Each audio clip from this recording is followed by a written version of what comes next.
The following is a special presentation of the World Baseball Classic.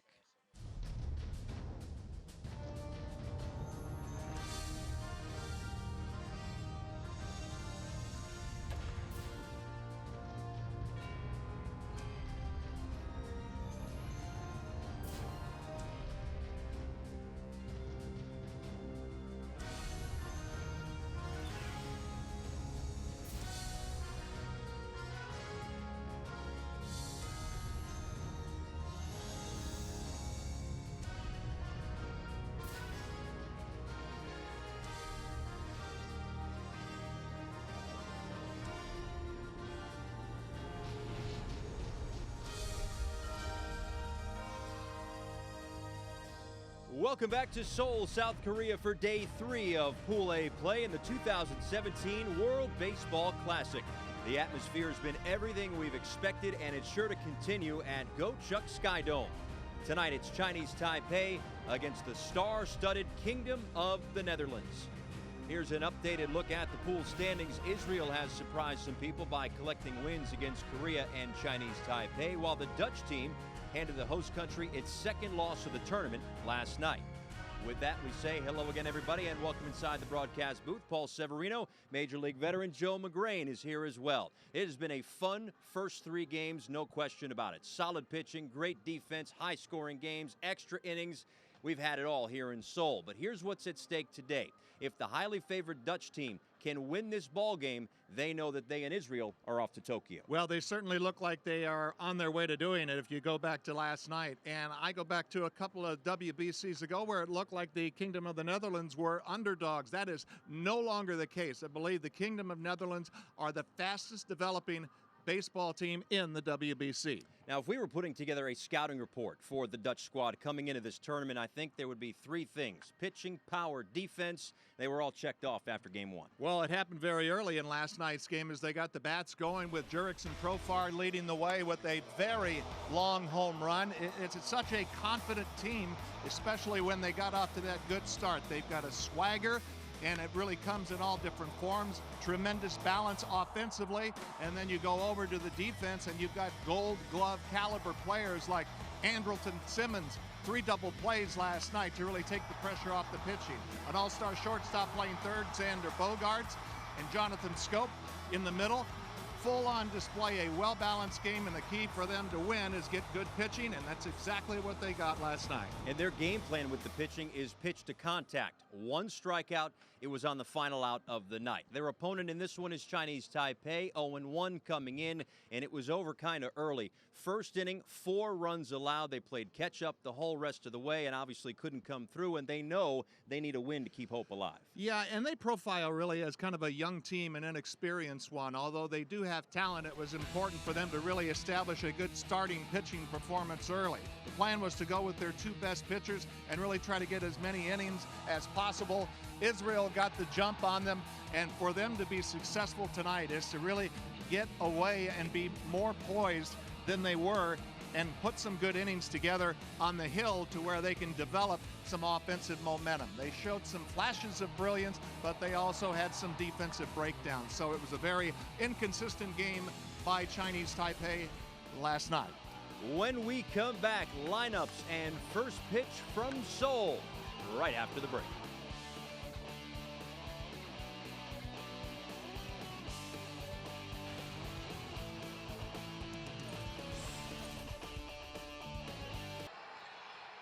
Welcome back to Go Chuck Skydome here in Seoul, South Korea. Paul Severino and Joe McGrain with you, getting set for Chinese Taipei and the Kingdom of the Netherlands. We talked about it a few moments ago. A lot on the line here for both sides as Chinese Taipei bouncing back off of a defeat, looking to stay alive, while Kingdom of the Netherlands with a victory can punch a ticket to Tokyo.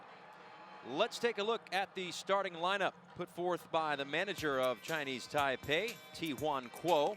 As you take a look there at the number 3 hitter, Chi-Shen Zhang. 2 for 4 with 2 RBIs and a double yesterday. So he is one of the bats that will need to come together. And that's the thing about Chinese Taipei, is that even though they lost by 8, they still ended up scoring 7 runs. So they got the offense going, perhaps a little too late, but they did get the bats going yesterday in a loss. And there is a little bit of familiarity with the pitcher, Jair Jurgens, which we will get to in just a second. But here is Jurgens as he gets the ball for the Kingdom of the Netherlands. 31-year-old who's appearing in his second WBC through 1 inning in the 2006 tournament. And Joe, I think Hensley Mullen certainly hopes it's a little more than 1 inning today. Well, and it will give us a chance to really see what Bert Blyleven was talking about, the Kingdom of the Netherlands pitching coach, about how much his fastball has improved. He came into the workouts with the Dutch in outstanding pitching shape, and because of that, he was throwing around 93, 94 miles an hour, which is a big improvement for him. And Bert is like for him to go exclusively with that slider and not the cutter because it just spins. But with the fastball that it's improved as much as it has, it'll be interesting to see if it shows up tonight.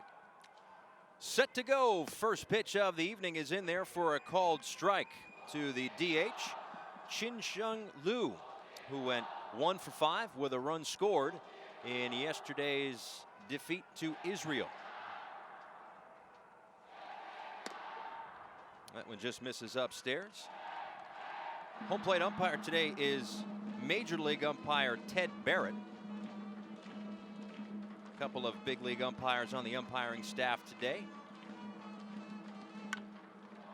High bounding ball to second base. And it's Jonathan Scope over to first for out number 1.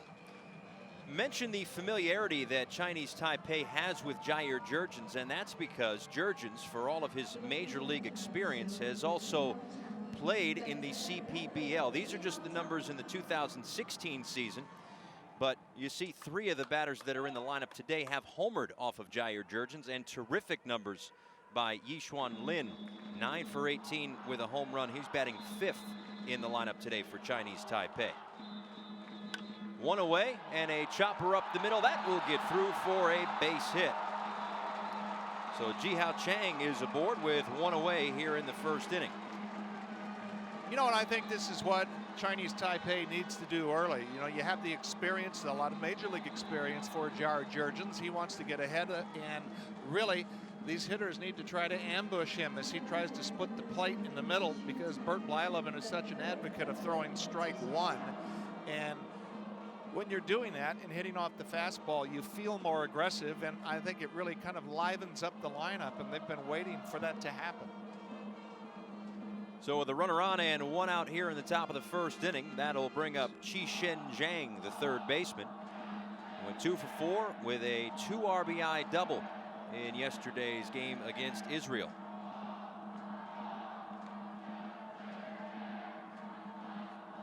Zhang's a 29-year-old who signed with the Red Sox in 2005 as an infielder, but converted to the outfield in 2008. Back to third base here in this one. And he takes a called strike, going 1. 76 home runs in 880 career minor league games from 2006 to 2014. Topped out at AAA in 2012 with the Mariners organization.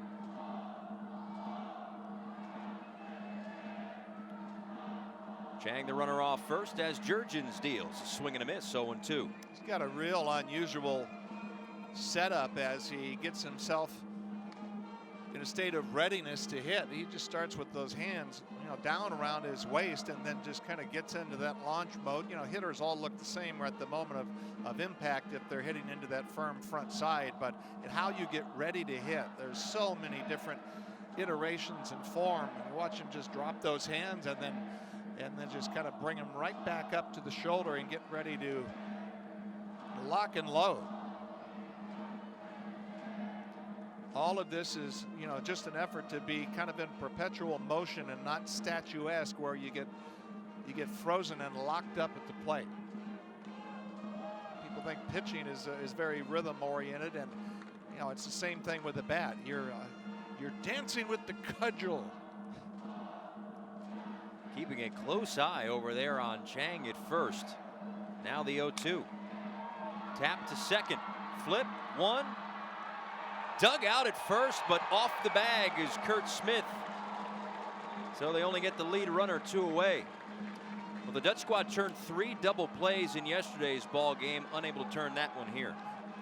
Well, Andrew Simmons gesturing, my bad, but well, that was a little bit faster than we're normally seeing, but he has incredibly quick hands.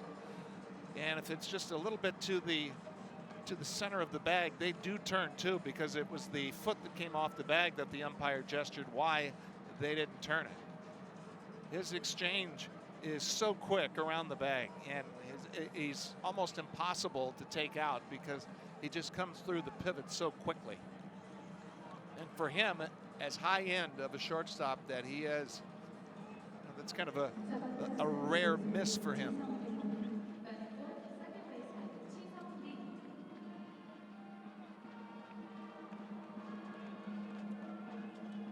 So Jang on first after the fielder's choice, and that'll bring up the cleanup hitter and second baseman Ji Sheng Lin.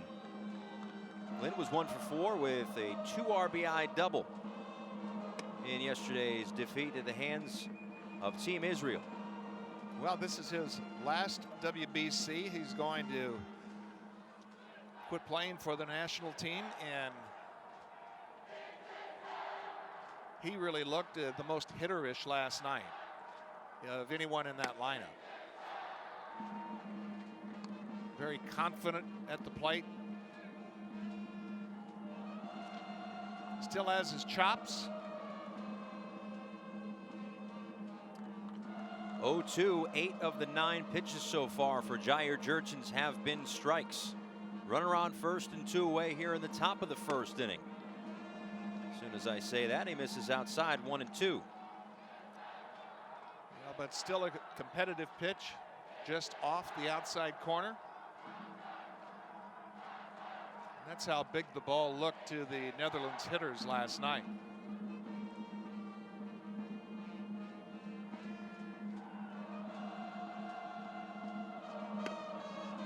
Tries to come inside and just misses on the inside part of the plate. Now 2 balls and 2 strikes. Ted Barrett, the home plate umpire, very consistent umpire, very well liked by the players. He has a very even temperament. Setting up inside, and he sticks it pretty good. Teddy's right over the top of the inside corner in the slot. From 0-2 to 3-2, and that will release Jang at first. The 35-year-old team captain of Chinese Taipei. Played in 2 WBCs already, 5 for 26 combined in the 2006 and 2013 tournaments. Runner goes on 3-2 in the dirt, and now 2 on and 2 out for Chinese Taipei.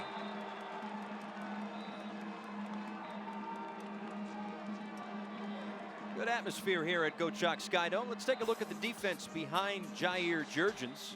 Left to right in the outfield, it's Audubert, Profar, who both homered in yesterday's game, and Vladimir Ballantyne, who certainly has the power to do the same. Bogart, Simmons, Scope, and Smith go third to first, with Deshenko Ricardo behind the plate.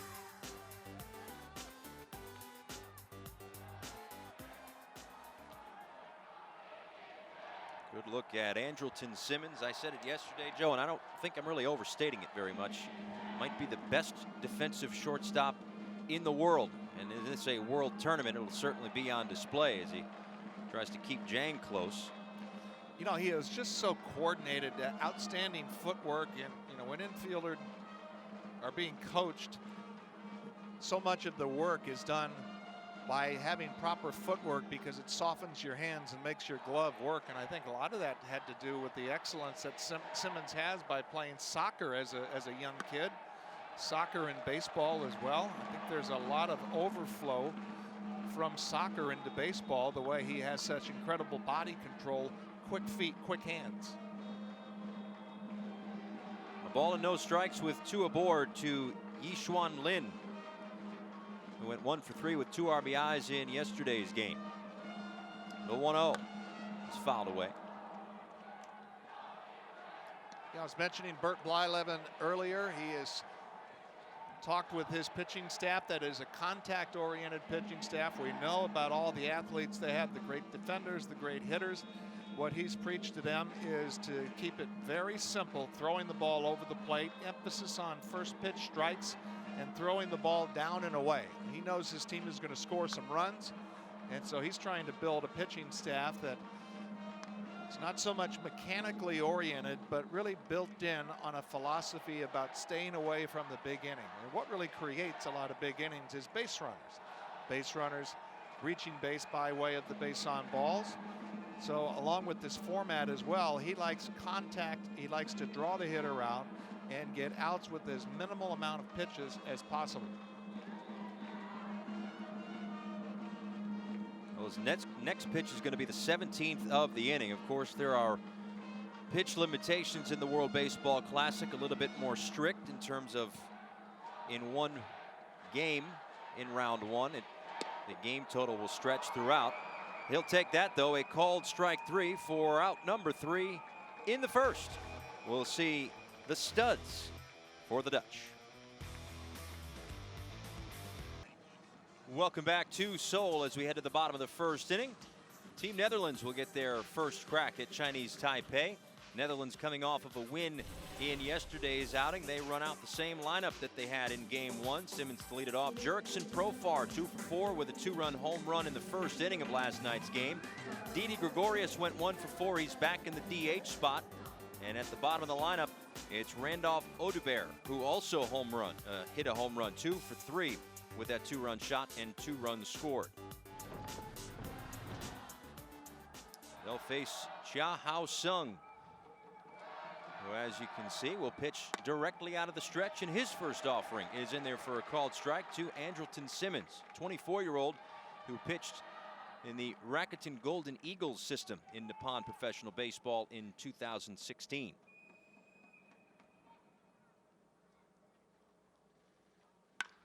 Simmons with a hot shot on a hop to second, smothered by Lin, and there's one away. Let's take a look at the scouting report on the pitcher Song. Second baseman got that one in the breadbasket or somewhere close to it. But very courageously got in front of it and knocked it down.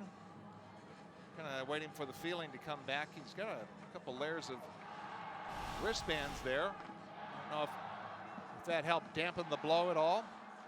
Well, that ball was certainly stung, Joe. It was, and it is a very fast track, so he just got it on one hop. But you know, he did the right thing, knowing he had plenty of time to knock it down, and he's wearing it. But good for him, he turned it into an out. You see that throw over to first base. That was a throw made in a lot of discomfort. It looks like he's going to stay in the game, too. He's been a mainstay on Chinese Taipei teams for over a decade. Helped Taiwan win their first ever gold medal in the 2006 Asian Games. And he is, of course, as we mentioned before, the captain who is going to retire from the national team after this World Baseball Classic. And he stays in this ball game as Jurickson Profar digs in. It's in there for a called strike. Again, Profar's home run was a loud one to right field in the first inning of last night's game. Helped to set the tone for the Kingdom of the Netherlands. Gave him an early 2-0 lead. Yeah, he has had his career jump-started again after so many injuries, most notably his shoulder, and just carrying himself with the enthusiasm that he is just so happy to be back playing again. It's kind of a crowded infield with the Texas Rangers. He'll be playing a lot in the outfield, playing center field tonight for the Dutch. Ball and no strikes. Just misses the inside corner, and it's 2-1.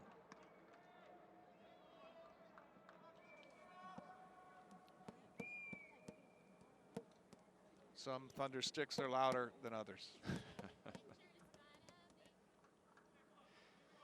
Yeah, we've seen the atmosphere certainly get very loud. It does so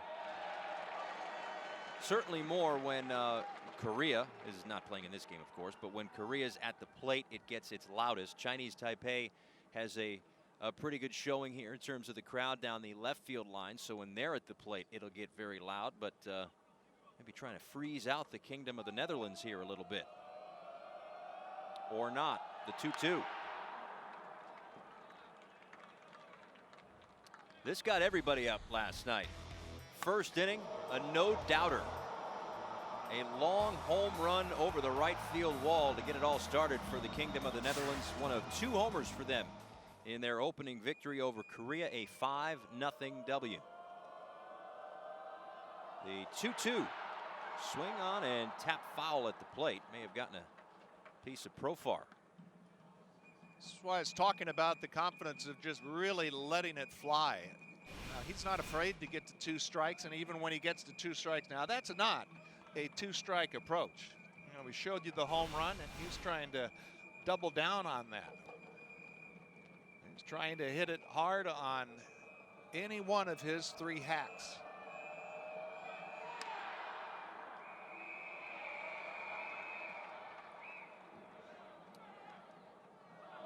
Paul, we have seen Profar a lot, not only in the major leagues, the Arizona Fall League, and you know, you've come away with the impression that he's one of those high baseball IQ type players. Controls the strike zone very well, aggressive, controlled aggression within the zone. He's putting together a nice at-bat here. And it's what you like to do in the first inning. You like to see that pitcher's whole bag of tricks, ideally serving you well as the game progresses. He's on it pretty well. This will be the 9th pitch of the at-bat, the 2-2. Just hooks that one foul and stays alive. Let's look at the scouting report on the Chinese Taipei pitcher Song, and not a blazing fastball. It looks pretty crisp tonight. It's around 90 miles an hour. He'll go with that tumbling splitter, and at 24 years of age has a lot of potential big upside, and it's a chance to be a real nice hurler. Again, the 2-2, and again fouled off. Well, he is certainly making Sung work, is Jurickson Profar, and didn't get a chance to finish the thought in the top of the inning about the pitch limitations. The pitch limit per game grows as the tournament goes along, but in pool play, there are a few numbers to kind of keep in mind. Obviously, there's the 65 game limit. Once you get to 50 pitches, you need 4 days of rest.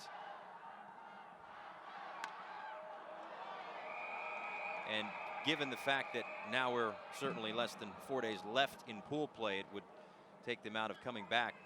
And we have seen, when we see with the Team Israel, who's back at it tomorrow, in fact, see how they use their pitchers. They got lucky. They kept a couple of guys under 50 pitches, Jason Marquis and Josh Zide, just to name a couple. So you pair that with the fact that they had an off day here in Seoul, and they'll be rested and ready to go, looking for a 3-0 mark. And after all that, Profar is locked up for strike 2. Let's take a look at the defense behind Sung as we go left to right on the outfield with Chang, Lin, and Gao. Third to first on the infield, Jang, Chen, Lin, and Lin. And Kun Sheng Lin is behind home plate, catching Sung.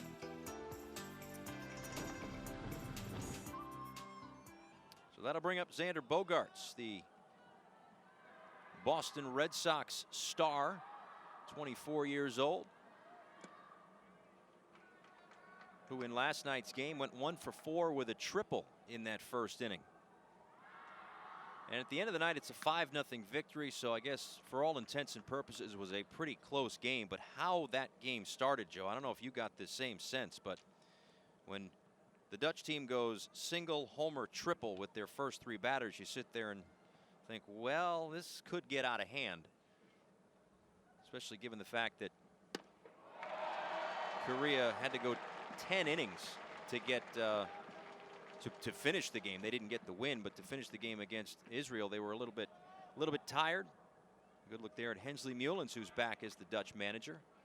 And right to his left, the great center fielder Andrew Jones.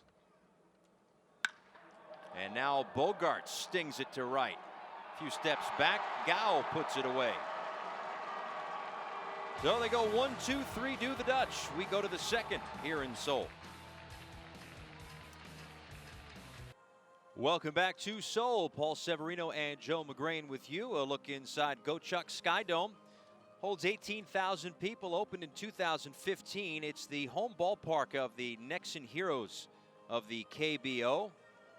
First indoor baseball stadium built in Korea. And as we've been able to spend a few days here, it's got a little bit of the trop to it with the catwalks. It's got a little bit of the Metrodome to it with the roof.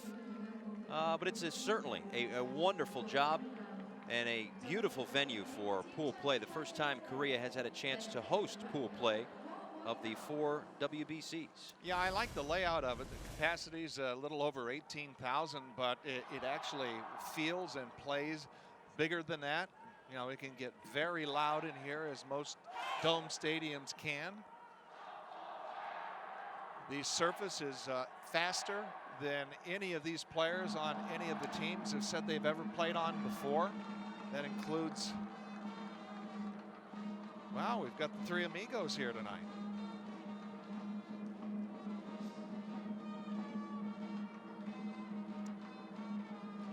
Six, 7, and 8 due up for Chinese Taipei as their right fielder, Wo-Hei Gao, takes a called strike. A ball and strike to Gao, who went 1 for 5 with a couple of strikeouts in yesterday's game against Israel. I don't know if the manager for Chinese Taipei, Kuo, they addressed the team, but the at-bats, the intensity has been a little better here in the early going. Got a little bit more bounce in their step. They know the importance of this game and what a second loss could do to their chances. That's the thing, as we laid out in the open, they really are trying to keep this tournament alive for a couple of different teams here to make it so that if the Netherlands wins this game, then that means the Netherlands and Team Israel, who's already 2-0, they punch their ticket to round 2 in Tokyo. And obviously a few different things would have to happen for a play-in game, so it all begins with Chinese Taipei, and they've got to get through a very heavily favored Kingdom of the Netherlands team. With a very good pitcher with major league experience on the hill in Jair Jurgens. Here comes the 2-2, misses upstairs, 3 balls and 2 strikes. Here's a guy with good command. Revisit the scouting report again when Bert Blyleven said he was shocked at how hard that he was throwing from what he expected him to, and the pitching shape that he joined his teammates with, his fellow countrymen.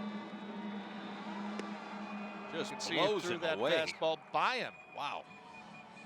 Second strikeout for Jurgens, 1 away. He just came right down the middle and challenged Gao with the heater.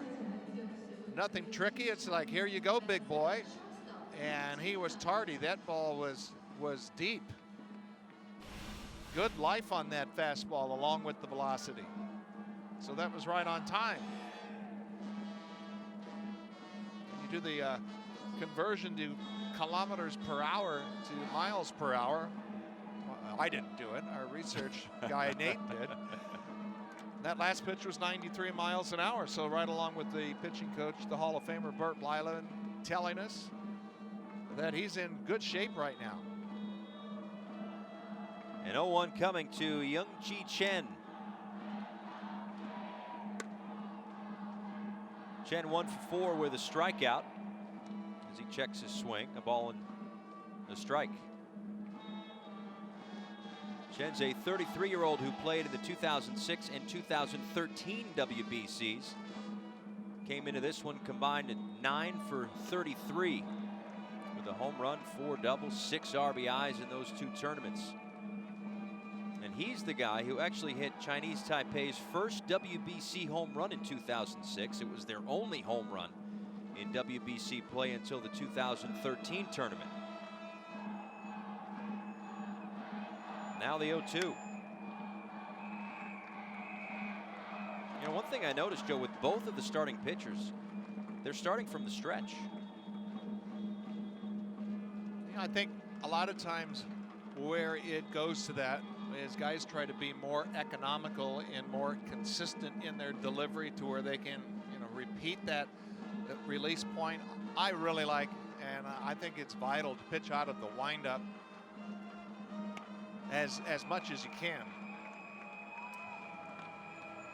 3 consecutive strikeouts covering 2 innings for Jurgens, 2 away here in the second.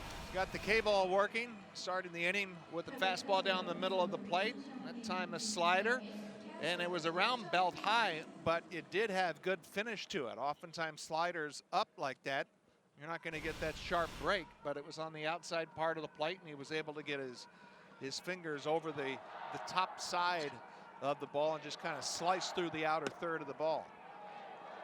But he's throwing a lot of fastballs by these hitters here in the early going. Yeah, he gets one by Kun-Shin Lin. And Lin getting his first start in this tournament. Did not start in the opener last night.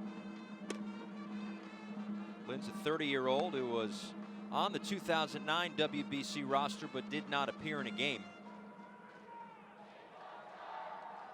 So getting his first action of the World Baseball Classic.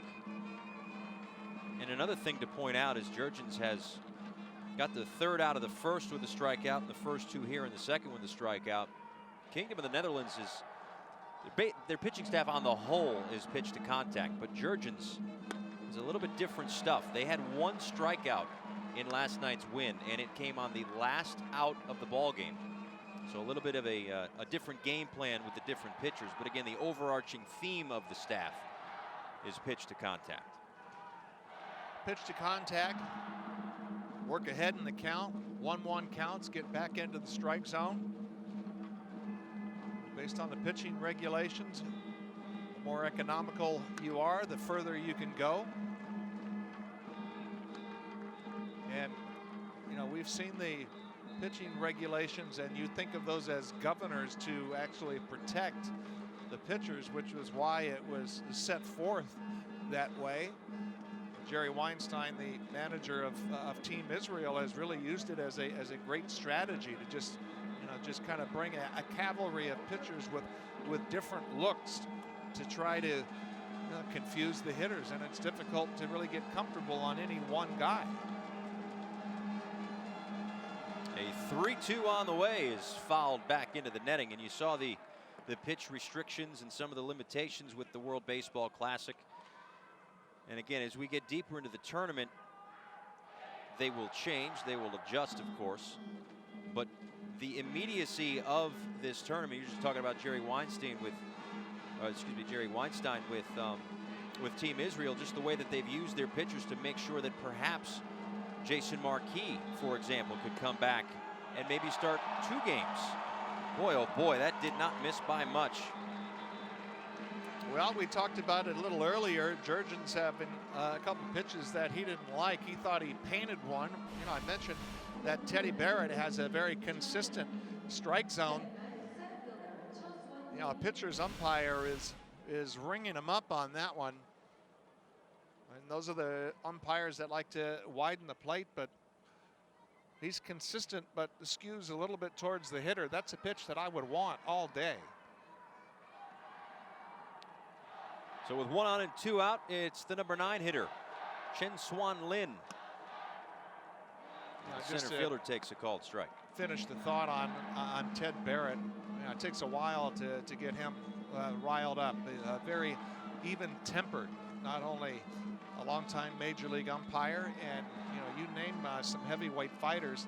He's a boxer. He has sparred with most of them. Holmes, Holyfield, Trevor Berkman.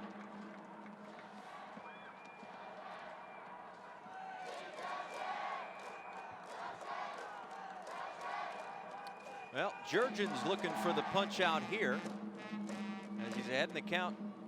0-2 to Lin. Throw down from his knees. Trickles into center field. No further advance, but a stolen base for Lin. And he moves into scoring position with 2 away. Well, they're trying to be aggressive, trying to get something going with 2 outs, getting on the board. Jurgens kind of deliberate going to the plate, and the old Benito Santiago throw to second base from the knees by Ricardo. If that ball travels a little bit more with that kind of a slap tag by Scope, he's got a chance to get him,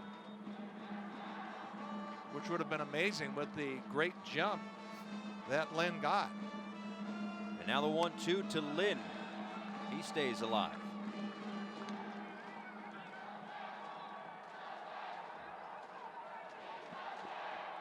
Yeah, Jurgens has been around a while, signed by the Tigers out of Curacao in 2003, and became the first pitcher from Curacao to reach the major leagues when he did so with the Tigers in 2007. Of course, was a major league all-star for the Braves in 2011 and finished the year 13-6 with a 2.96 ERA. The 1-2 misses outside, and now he's up to 41 pitches, and we're just 2 outs into the second inning here. You should take a look at what he put together in an 8-year big league career. Pretty nifty winning percentage. He was always a guy that had real good command. You've seen a couple pitches that have been just off the plate, very close, that could have gone either way. Hasn't gotten the call from the home plate umpire, Ted Barrett. Yeah, speaking of Jurgens, Paul, he grew up as next door neighbor of Kenley Jansen. When those guys play catch, you would think in Curacao they could play catch from one end of the island to the other. Talking about arm strength. Yeah. Jansen's on the roster, just not active, part of the designated pitchers pool for the Kingdom of the Netherlands. Should they advance to Tokyo, I'm sure that'll be a question Hensley Mullins will ask of the big righty closer, but perhaps it's a little bit more likely that he should show up with the team if they make it to LA for the championship round. So now 2 balls and 2 strikes to Chen Xuan Lin. And we showed you the numbers and the familiarity that this lineup has against Jair Jurgens. Keep in mind, 7 for 20 with 2 home runs is Lin against Jurgens, so they know each other. So once again, the count will run full to 3 balls and 2 strikes. And for as effective as Jurgens has been on the first pitch strikes the first time through the order, 7 for 9, he's had a tough time getting quick outs, as his next pitch will be number 43. Yeah, and that's kind of counterintuitive to, if you have memory of him pitching with the Braves. Changed speeds a lot of add and subtract, but he wasn't nibbling around the periphery of the strike zone. 3-2 coming to Lynn.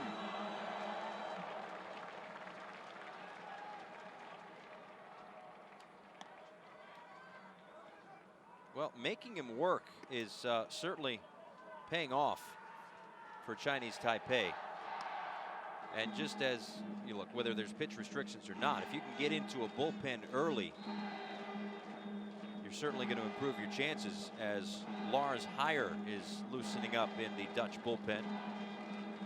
65 pitch limit for the first round, so Bert Blyleven certainly has the pitch counter in his hand and an eye on Jurgens. Again, the 3-2. That misses low. Second walk of the inning and third of the night here for Jair Jurgens.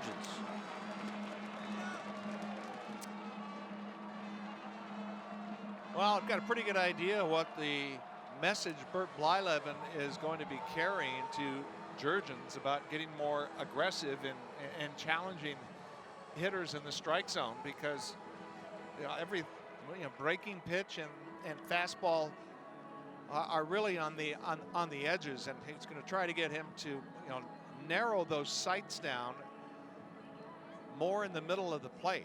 It's almost like he's pitching right now to try to miss the bat, and we talked about how good a pitching shape that he is in right now. So I think also in the back of his mind, the fact that he's throwing a little harder with some major league scouts here, with the idea of maybe getting another chance to ring the bell at the major leagues, and trying to show off that arm strength to where he's a little too over amped with it, to where it's affecting his command. Top of the order, Chin Lung Hu swings through that one, no balls and a strike. So that's 45 pitches for Jurgens. And keep in mind, there were some. I mean, he does have 3 walks, but there were some pitches throughout those first 45 that were pretty close. So he's been around the strike zone. Some close pitches and 3 strikeouts. But he's got himself in some trouble here. 2 on and 2 out. You see that pitch? That's kind of really kind of a calling card of this inning, where he was just trying to pick the corner. You watch his whole delivery, everything's going there, and it's a straight true fastball where he's got to be more aggressive and be more plate conscious, as opposed to just trying to dot the I and cross the T with every one of his fastballs. The 1-1 to Hu is in there for a called strike. Well, he dotted that one. That will make you a lot of money right there, that location. That was the other component Bert was stressing with his pitchers. First pitch strikes and really lock in on down and away like he did there. 31st pitch of the inning. Misses low.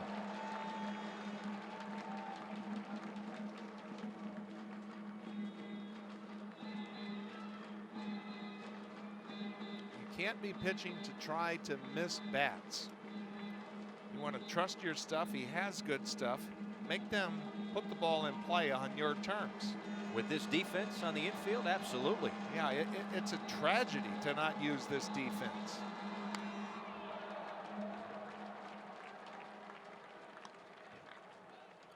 We saw it last night with Simmons and Scope in the middle, turning 3 double plays. It looked like some type of a Cirque du Soleil act. They almost turned another in the first inning. Kun Sheng Lin, the runner on at second. Chae-Swan Lin, the runner on at first. Chin Lung Hu, the batter. 2-2, 2 outs. Line down the right field line. Foul.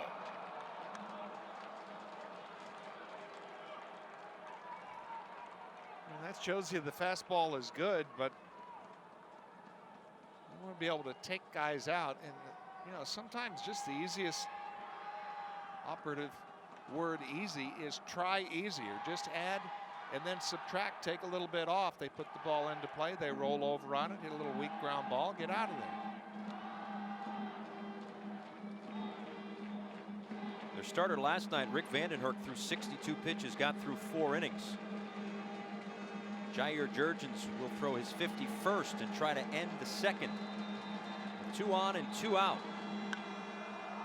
This one is popped up. Foul territory, should be room for Smith. No damage done on the scoreboard, but a lot of pitches thrown for Jair Jurgens. Scoreless here in Seoul. Welcome back to Seoul. A good look there at Gwangjung Market. Paul Severino, Joe McGrain here with you in Seoul. We had a chance to walk around a little bit. Got a beautiful tour of Seoul. Hit a couple of different spots, including the Seoul Tower. I'm sure they have your favorite delicacy, squid, over there. I didn't get a chance to try it. I was thinking about it.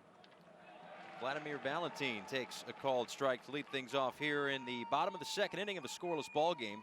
4-5 and 6-2 up for the Dutch. Valentin, Jonathan Scope, and Didi Gregorius. Yeah, our Korean buddies that showed us around to some of the markets said you have to try the squid. It has suction cups and it sticks to the inside of your mouth and it continues to move while you're chewing it. Well, that's the thing. So it's a live squid. They cut it up, but it's still squirming around, and then you eat it. But you have to chew really hard. And what kind of scared me was when they said, you know, you can chew it, but if you don't chew it all the way, you could die. I said, well, you know, I've got some work to do while I'm out here. So maybe I'll hold off on that. Maybe take some to go. Off the end of the bat for Valentin, but he'll take the knock up the middle to lead things off here in the second.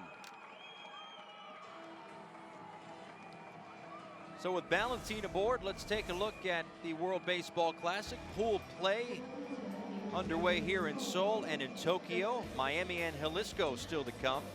Action in the second round stays at Tokyo Dome for the Miami and Jalisco pools C and D. It moves to San Diego in the second round, and then everybody meets in Los Angeles for the championship round.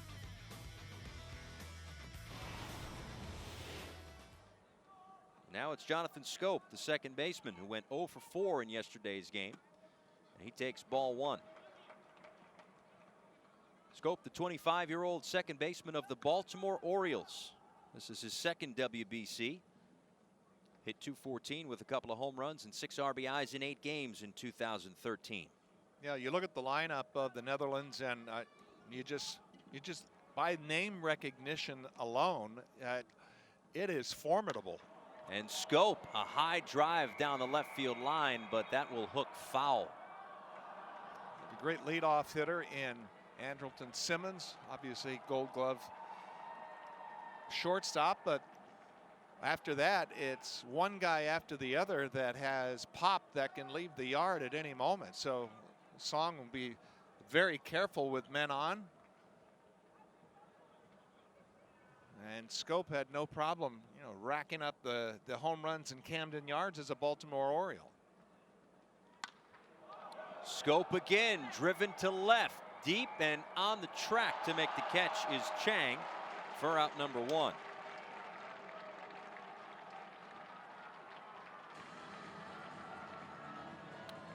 I can confirm that is not the squid.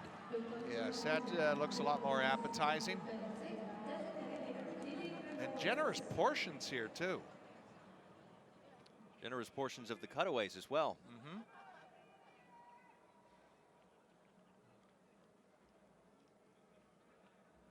Man, so much flavor around here. It's unbelievable. You get to the 6th, 7th inning and the scents begin to waft up to the booth. We'll try to focus as best we can, but I mean, man, we get hungry up here in a hurry. Didi Gregorius digs in, 1 for 4, DHing again. There was some thought that he might be playing some short, playing some second.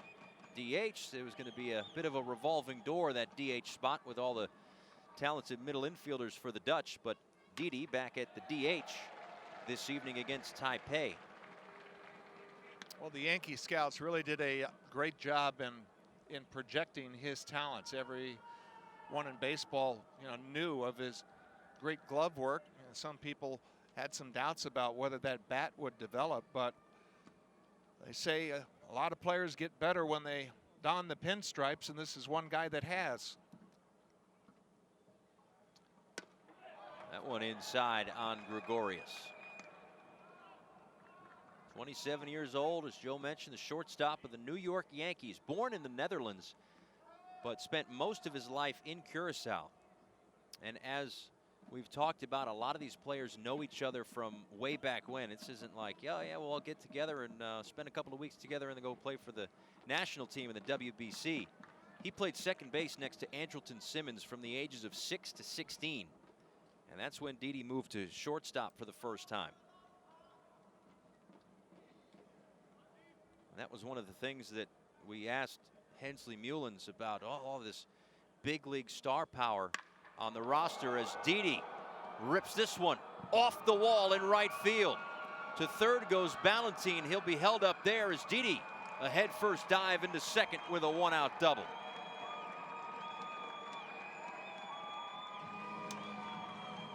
This is how pitchers get stiff necks. Trying to follow a line drive when it is absolutely scorched like Gregorius does here. It's like, boom, off the bat, and then the second sound right after it, boom, off the wall. Hit so hard, he was really busting it out of the gaps, taking no chances to try to make it into second base with a head-first dive. So Ballantine on at third and Didi Gregorius on at second. Gregorius was 0 for his first 3 last night before getting a base hit in the 8th inning. And he scalded that one for his first hit in his first AB here this afternoon, or this evening, I should say. Now the skipper Quo looks on as Kurt Smith is set to dig in, the first baseman who went 0 for 4 with a strikeout in last night's game. First real scoring opportunity for the Dutch. They went 1-2-3 in the first. Smith, the 30-year-old, is making his third appearance in the World Baseball Classic. 0 for 5 in 2009, but hit .321 with a homer in the 2013 tournament. Infield plays about halfway with the runners on second and third. It's a called strike to Smith.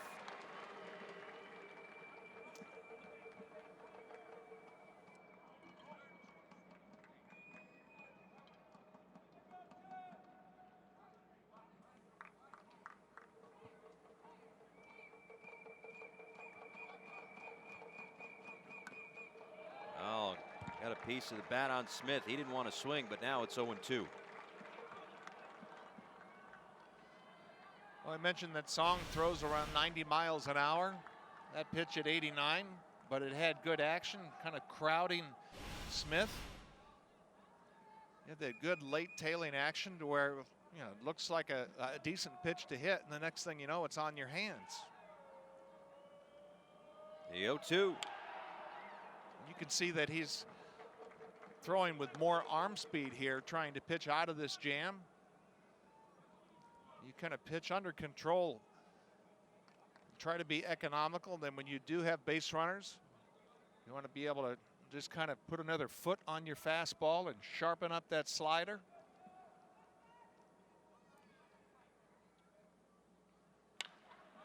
To third. Comes home. Ballantine in a rundown. And now Didi breaks toward third as Ballantine stays in the rundown long enough for Didi to advance to third base. But hanging over at first is Curt Smith, so runners on the corners and 2 outs for the Dutch.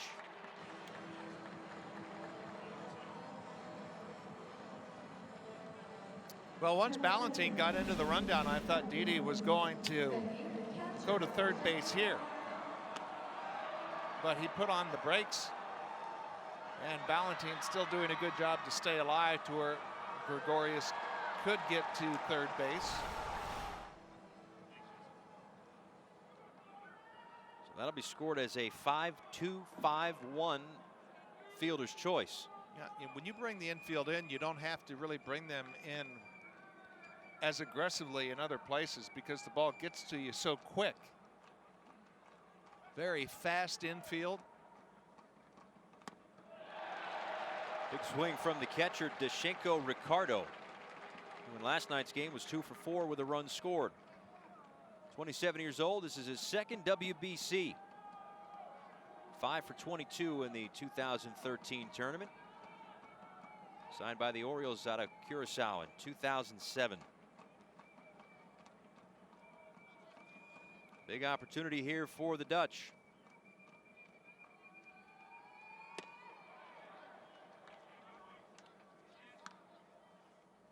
The inning started with a Vladimir Ballantine base hit. Jonathan Scope flew out. That man, Didi Gregorius, ripped a double to right field, set up second and third for Curt Smith, who's fielder's choice. Got out number 2. And now the 1-1 to Ricardo. Swung on and hit toward the gap in left center field. That'll score Didi easily. Bobbled in the gap. And now heading to third is Smith. Retreating to first is Ricardo, whose RBI single gives the Dutch a 1-0 lead. You know, even though that wasn't necessarily what you'd call just an absolutely stung line drive, we were talking about how fast the track is, not only in the infield, but the outfield. The center fielder, Lynn, was struggling to get over to try to cut that off before it went to the wall.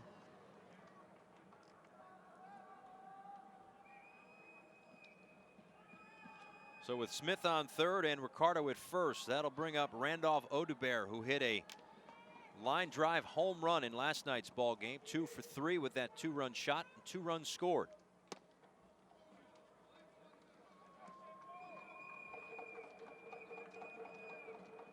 We've talked about it, but this Dutch team has power up and down the lineup. Well, the other thing with the star-studded names at the top part of the lineup, these guys are all buddies that grew up with one another, and it also puts, you know, an aspect of friendly competition. with the guys like Ricardo and Odebert. He got into the act last night, jumping on a hanging breaking ball. Hit one over the board, so, they don't want to drop the baton when it gets down to the bottom part of the order. Runners on the corners and 2 out.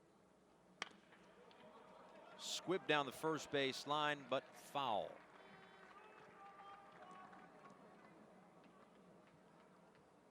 Yeah, and even though guys like Andrelton Simmons, Jurickson Profar has power, I don't know if that's necessarily the first thing that pops into your mind when it comes to his game. He has it in his bag for sure. He showed it last night, but because they're major league hitters, when the ball comes off their bat, whether it leaves the yard or not, it just seems to have a different sound. Bat speed and that real heavy hit where you can almost like feel the compression of the ball. Like a great driver of the golf ball. It has that different sound. They're definitely not coming into the hitting zone and just powder puffing it.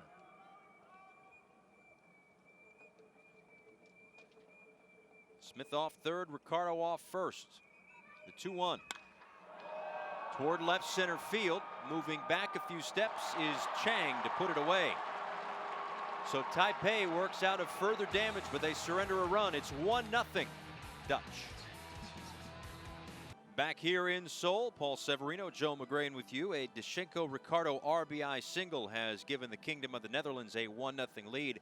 Jair Jurgens is in fact out for the third inning, as the starting pitcher threw 51 pitches through the first 2.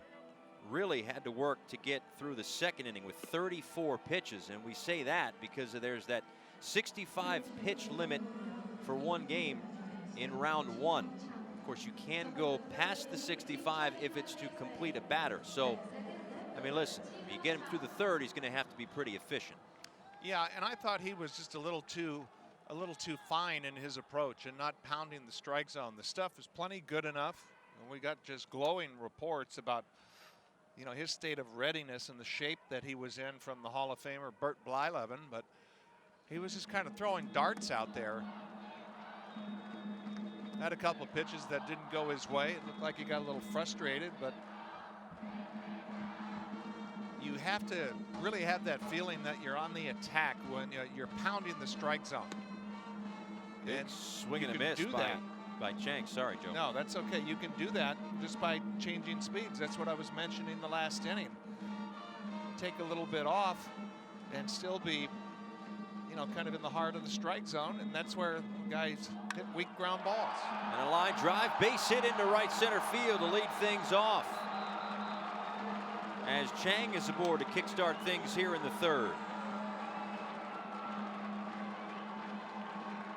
Chang doing a real nice job getting those hands in, up and in pitch, and look how he's able to really pull those hands in to get the barrel of the bat on a up and in pitch. Easier for those little guys with short arms. Well, this is the part of the order here that Chinese Taipei can do some damage. The 3-4 hitters, Zhang and Lin, are coming up with a runner on first. Jair Jurgens coming close to the end of his night.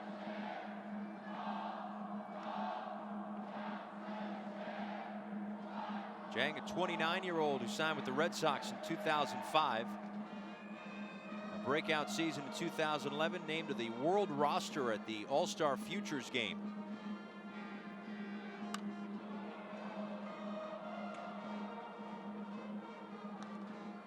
This has to be a conundrum for Bam Bam Mullins.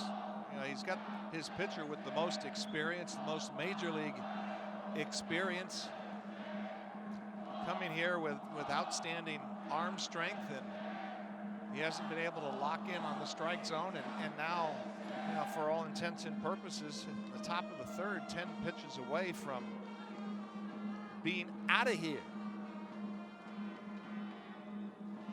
It could all circle back to the familiarity that this lineup has against Jurgens.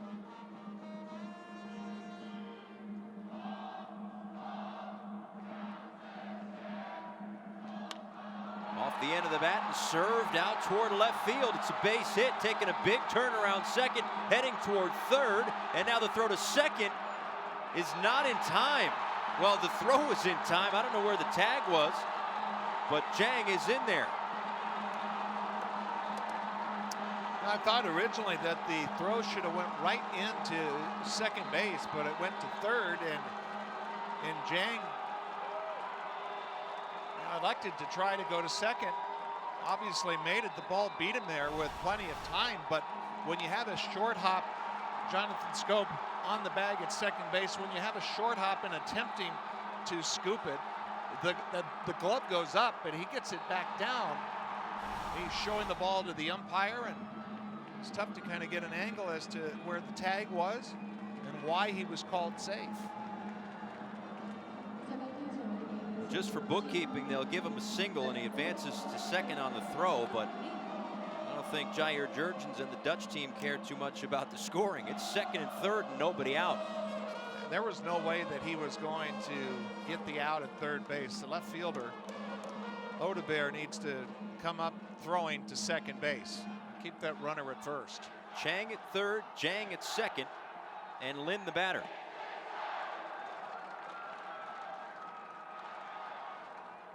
We have another look. Let's see where there was a tag applied, and was it in time? Play is right in front of, wow. He didn't have the ball. I think I just read the umpire's lips. He said, You didn't have the ball. Yep. Yep. And he does not get control of it. It's good eyes by the second base umpire, DJ Rayburn, a major league umpire. One of 3 of the 6 that are here in Seoul. Outstanding call. 2 of them on the umpiring crew here today. So a ball and no strikes to Lin. Big swing and a miss. Lin walked back in the first inning. And now up with a chance to make these fans even happier than they already are. Boy, they brought quite a contingent.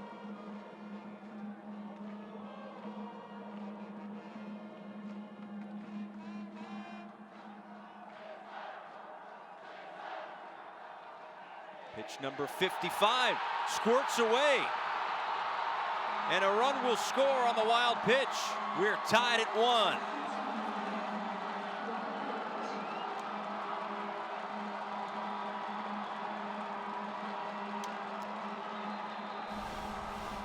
That's where the trail runner goes to second base and really changes the complexion of this inning. With 1 run coming in, he's now 90 feet away with nobody out. A chance for Chinese Taipei to take the lead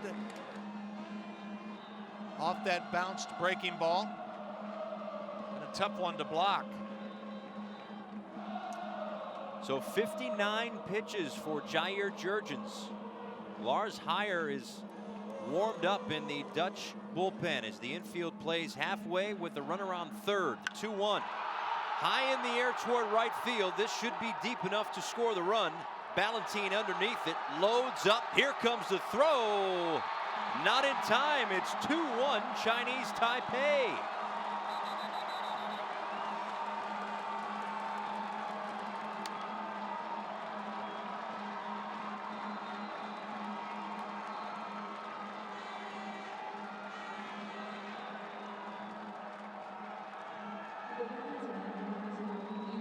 Give me some of that good luck.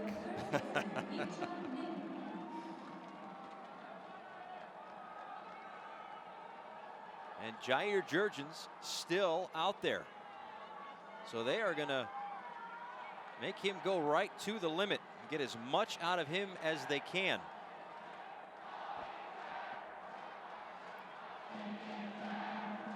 Now the number 5 hitter, Yi-Xuan Lin, the first baseman, takes inside 1-0.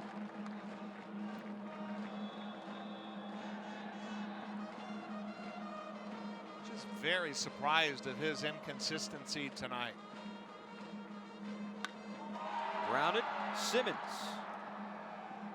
As routine as they come, 2 away.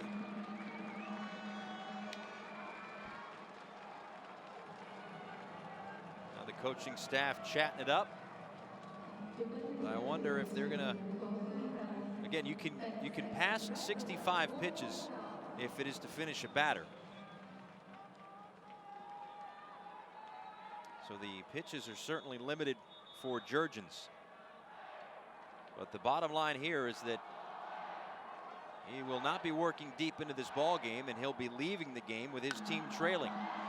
Popped up behind home plate. Ricardo runs out of real estate, 0-1.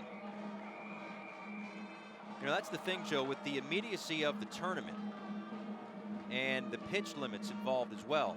Pitchers don't have time. I mean, listen, it's 2-1 in the third inning. If this was May 11th in the big leagues, we're not sitting here praying on every single pitch. But the immediacy of this tournament, the pitch limitations really change how this game will be played going forward. Yeah, if you're going to set somebody up, throw your setup pitch first. Pitch number 64 misses outside.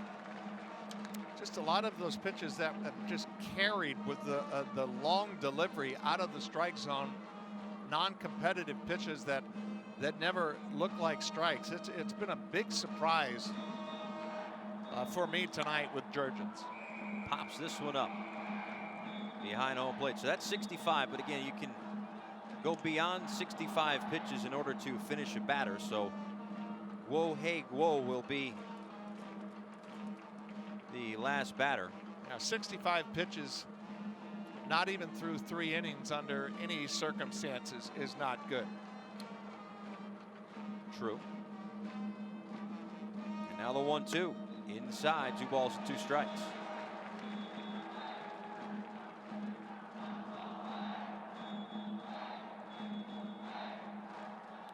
Gao struck out in the second inning. Looking to avoid one here in the third. The 2-2 pitch. Swing and a miss, strike 3.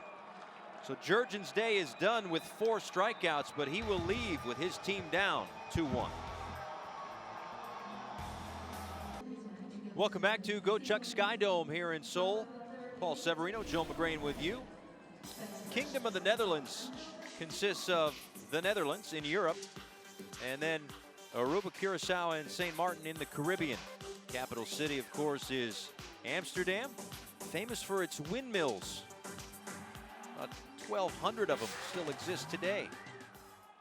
Top of the lineup due up here, bottom 3 for the Dutch, who trail this one 2-1 as Andrelton Simmons takes a called strike. Simmons, Profar, and Bogarts due up against Chia Hao Sung.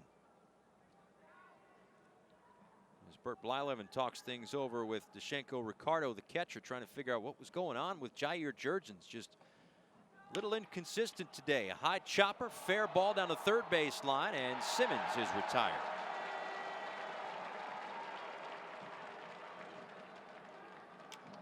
So as we talked about before, and Joe mentioned it, perhaps the Kingdom of the Netherlands is one of the fastest growing countries when it comes to baseball.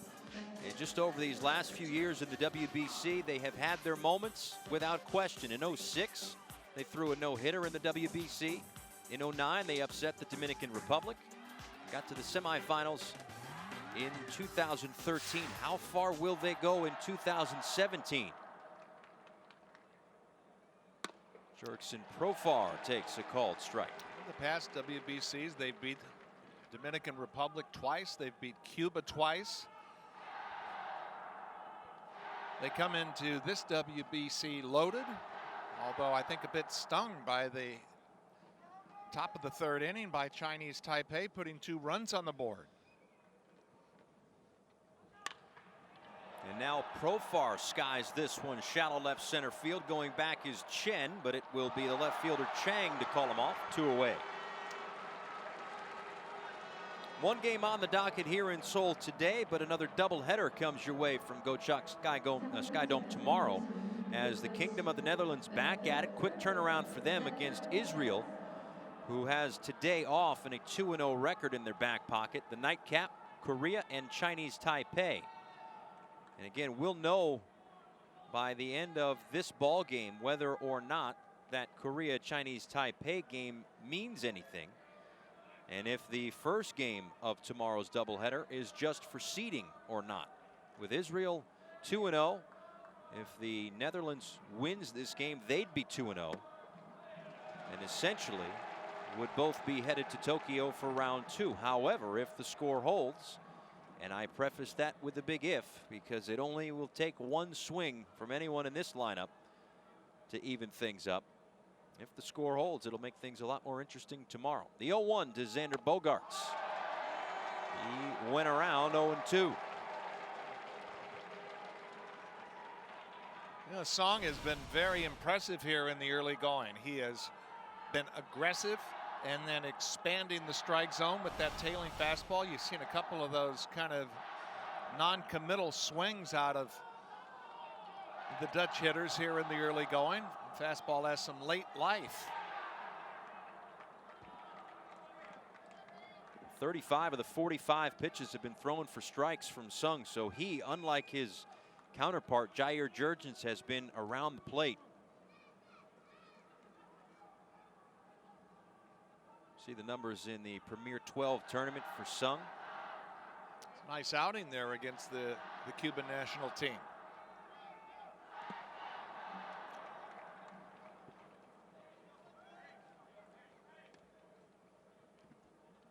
I think it's fair to call the Dutch the favorite in this particular pool. I know that we've taken a look at Team Israel, and leading up to it, we saw them in the qualifier in September. We've spoken to people around the team. We know that they certainly pack a punch. They're 2-0 at this point. And I just wonder how Chinese Taipei is handling this underdog role. Floated out towards center field, falling fast, and there to make the catch is Lin. What a grab! Taking away a hit from Xander Bogaerts and setting the Dutch down in order here in the third. Another look. 2-1 Taipei. Welcome back to Seoul. A 2-1 lead for Chinese Taipei. A good look there at Chae-Swan Lin, the center fielder who made this terrific sliding catch to take away a hit from Xander Bogaerts. It should come as no surprise. He was rated as the best defensive outfielder in the Red Sox system 3 years running by Baseball America. Yeah, that was a no-doubter. He had that one all the way. Lars Heyer, the new pitcher for the Dutch. Yeah, good command, changes speeds well. His best pitch, the sinker. And for the Kingdom of the Netherlands, they need a couple of quick innings. Throw a couple sinkers up there, rack up some ground balls, and utilized clearly the best left side defense in this pool.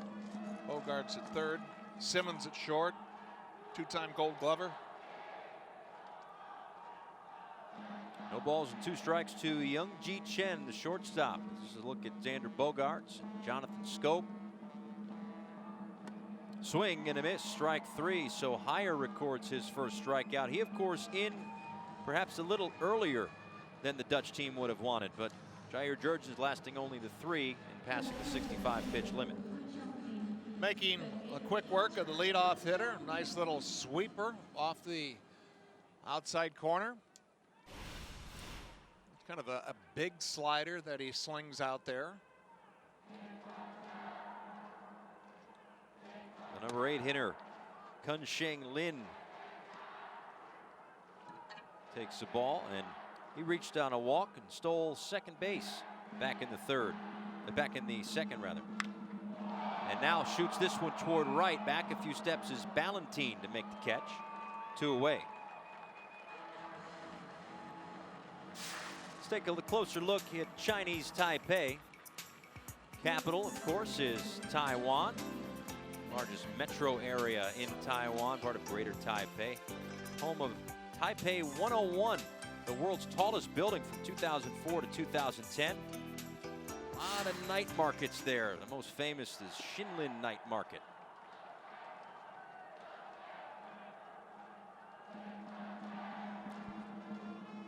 So 2 up and 2 down as Chae-Swan Lin takes a called strike. Lin walked in the second. Looks like this is the right guy at the right time for the Dutch to just kind of control this game and let the bats go to work. Towards center, Profar, inning over. Quick work, 7 pitches for 3 outs. 8 pitches. Either way, it's quick. 2-1.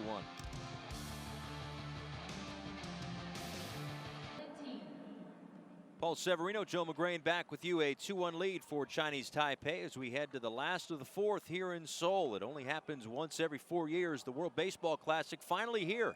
Don't miss your chance to see the best players represent their country. Get your tickets now at worldbaseballclassic.com. 4, 5, and 6 due up for the Kingdom of the Netherlands here in the fourth inning. Vladimir Valentin, Jonathan Schoop, and Didi Gregorius against Chiao Hao Sung, whose 48th pitch is in there for a called strike. He's really done a nice job. Everything that Jurgens wasn't, Song has been tonight. Very aggressive, even with his breaking pitches. He's altered his sights to where he's starting in the middle of the plate. Hard hit ball through the right side for Valentin. His second hit, and he's aboard to lead it off here in the fourth. You know, if you're pull conscious on the breaking ball, it's going to roll over into a ground ball to the left side, most likely for an out. But if you just wait for it, let it travel, and just take a nice controlled swing, you just kind of like ride with the ball to the right side of second base, and that was a clinic. And that's a guy right there with as much power as anyone in the building. He was hitting balls high off the scoreboard in batting practice the last couple of days. Jonathan Schoop takes the ball outside. Schoop still looking for his first hit here in this World Baseball Classic. 0 for 4 in last night's game and flew out in the second inning of this one. Valentin off first. The pitch is outside. 2 balls and no strikes.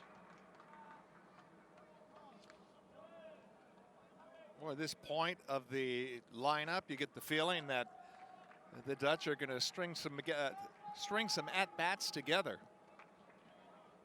Huang and Pan loosening up for Chinese Taipei, as Sung is not right on the doorstep, but getting closer to that 65 pitch limit.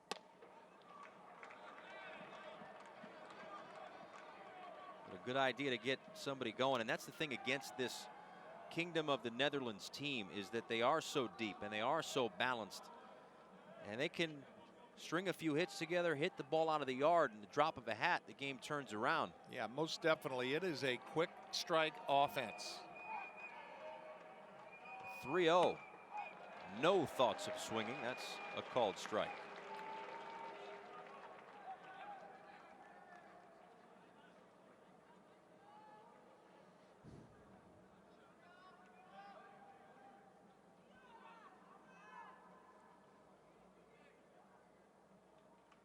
Now the 3-1 on the ground through the left side for a base hit, and Schoop is aboard.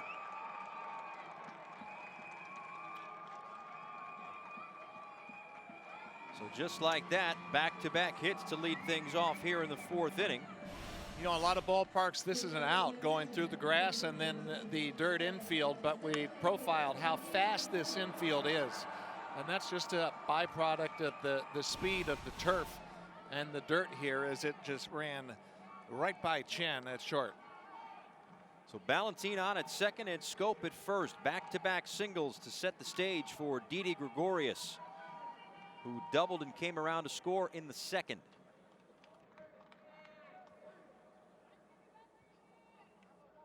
And that double was scorched off the wall on the fly. Almost got out of here, maybe 5-6 feet away. This one hit hard as well toward the alley in left center field. Valentin will score easily. Schoop chugging toward third. He'll get waved around. Gregorius into second base, and the Dutch team takes a 3-2 lead. How's that for a quick strike?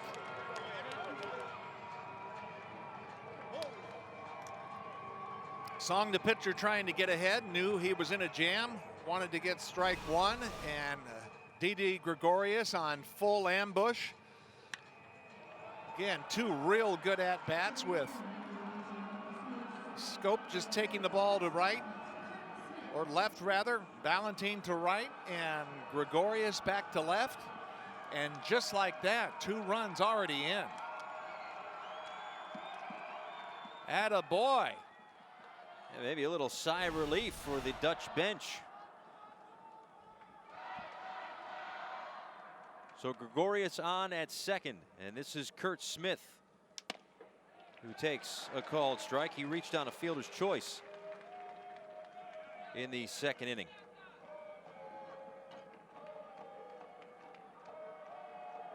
So a couple of RBI doubles, or a couple of doubles rather, for Didi Gregorius, but that makes 3 straight hits for the Yankee shortstop as Smith pokes one out towards center field. Lynn underneath it. Didi tags. Here comes the throw to third. Not in time. A little up the line, and Didi is 90 feet closer to another run for the Dutch. Yeah, I was watching Scope come around to score on the previous at-bat, and he's a big man that can run, and Didi Gregorius calmly going back to second base and turning on the Jets. The center fielder, Lynn, has a strong arm. He comes through the ball very well. It's just a little bit right, but that's a one-hopper right on the bag. It's got a chance to nail Didi. He gambled that there wasn't going to be an accurate throw. Guessed right. So a productive out.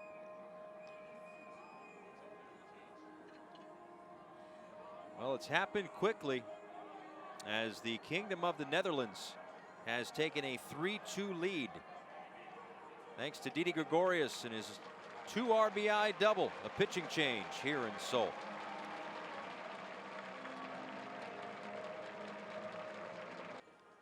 Welcome back to Go Chuck Sky Dome. Paul Severino, Joe McGrain with you. Didi Gregorius has got the bat going between last night and tonight. 3 consecutive hits, including a 2 RBI double moments ago. A new pitcher for Chinese Taipei as Chao Qing-Zhang takes over. 23-year-old who was signed by the Indians in September of 2011. Been pitching in the organization ever since. See his numbers at A-ball last year. 396 in 2016. Now he'll try to settle things down. It happened quickly. Vladimir Ballantine led things off with a hard hit single. Jonathan Scope also single. That was through the left side. Didi Gregorius with the 2 RBI double. And he moved to third on a Kurt Smith fly ball to center field. So now it's Deshenko Ricardo, who had a ribby in the second inning. And another one 90 feet away. Infield halfway. Big swing and a miss.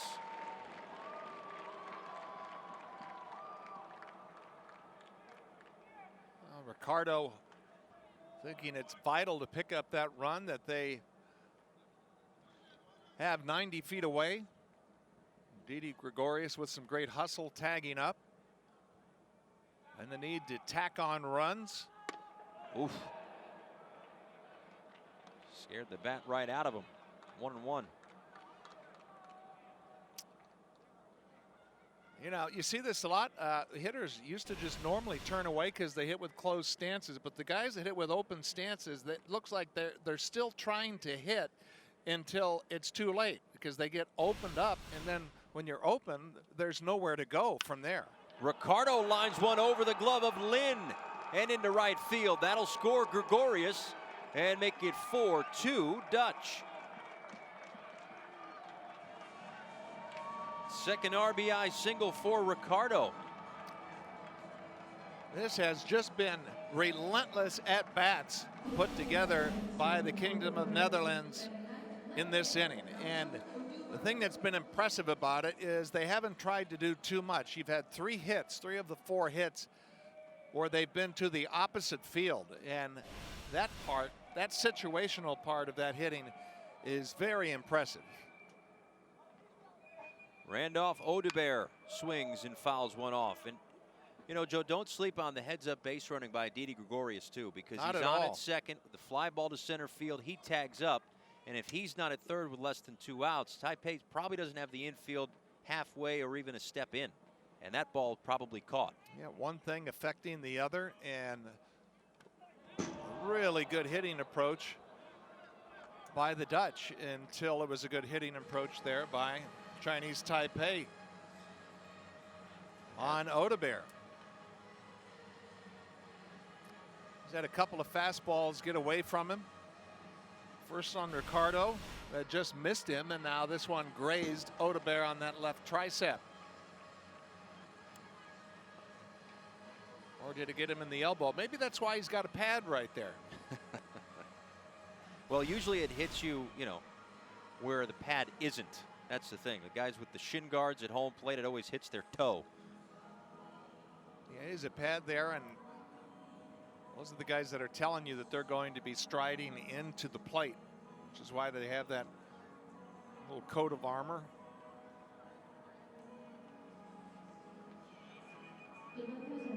Three runs already in this inning, as all three of the first three runners, that is, came around to score. Single, signal, double, they've all been brought home. Here's Andrelton Simmons, 2 on, 1 out.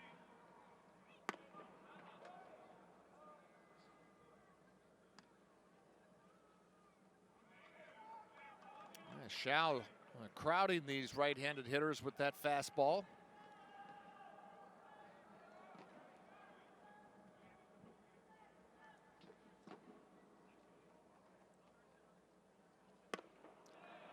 Everything he's thrown has been pounded in. No swing now, 2 balls and no strikes to Simmons.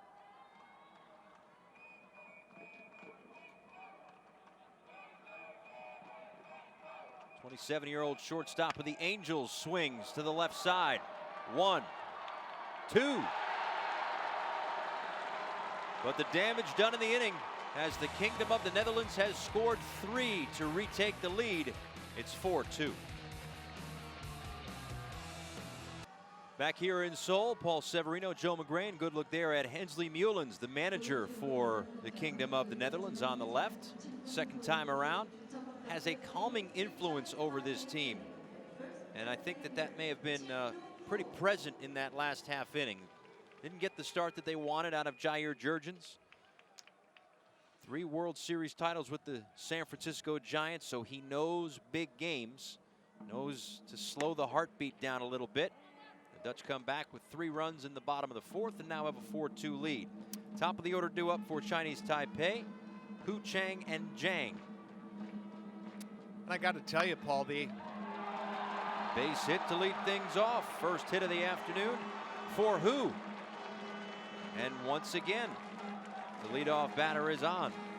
Well, I got to tell you, the at-bats and the approaches that the Dutch had in that bottom of the 4th, that's the kind of at-bats that would make Hensley Mullins very proud as the Giants hitting coach. They weren't overly pole conscious. They strung at-bats together, and with Hu getting a leadoff single, let's see how Lars Heyer can really adjust, because I thought he had a lot to do with kind of turning the momentum. He had a very quick inning in the top of the 4th. High drive, deep right field. Going back is Ballantine, looking up, and it's gone! A 2-run home run for Chi-Hao Chang, and we are tied at 4.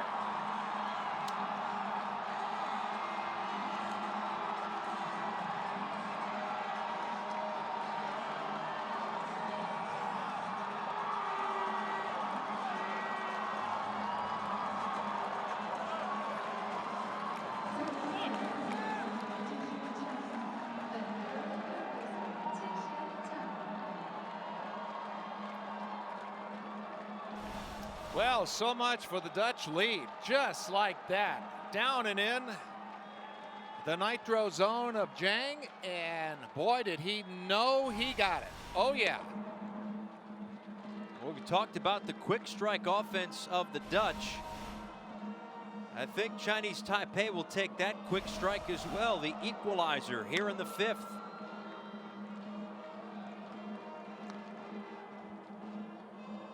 Can't stress enough just how crucial this game is here in Pool A.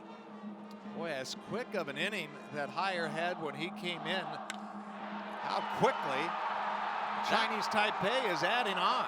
Shot into center field for a base hit. 3 knocks to begin this inning, and one of those left the yard. Boy, they are bebopping here at Gochuck Skydome. Got the crowd into it. They're fired up. This dome stadium with this type of enthusiasm, it is getting loud. Again, with Team Israel 2-0, if the Kingdom of the Netherlands wins this game, they improve to 2-0. Nobody can catch those 2 teams, so they would punch their ticket to Tokyo, but trying to upset those plans is Chinese Taipei, with their best hitter coming up to the plate. Shisheng Lin at a sacrifice fly in the third, squares to bunt here, drops it down, and it's being waved off as a foul ball. That may be fortunate for Lin.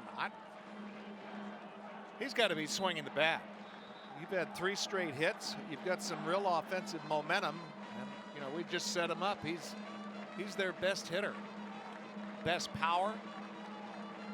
Last couple of seasons, over 30 home runs. Swing the bat.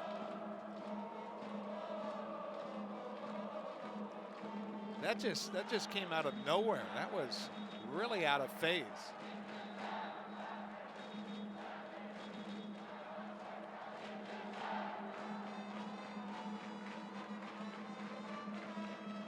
Oh, wow. Upstairs on higher and back to the backstop.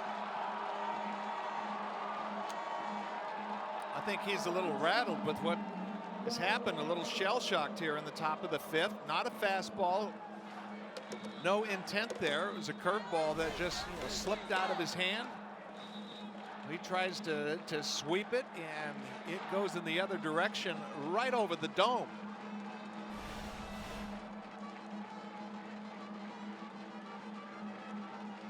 So after the single, Jang moves to second on the wild pitch.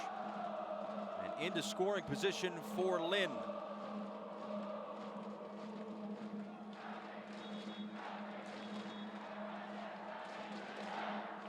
Bogart's in on the grass at third. Into left, down for a base hit. They will hold Jang at third. 4 straight hits for Chinese Taipei. They are in business. Well, if you're swinging, you're dangerous, especially when you're the best hitter on the Chinese Taipei's lineup.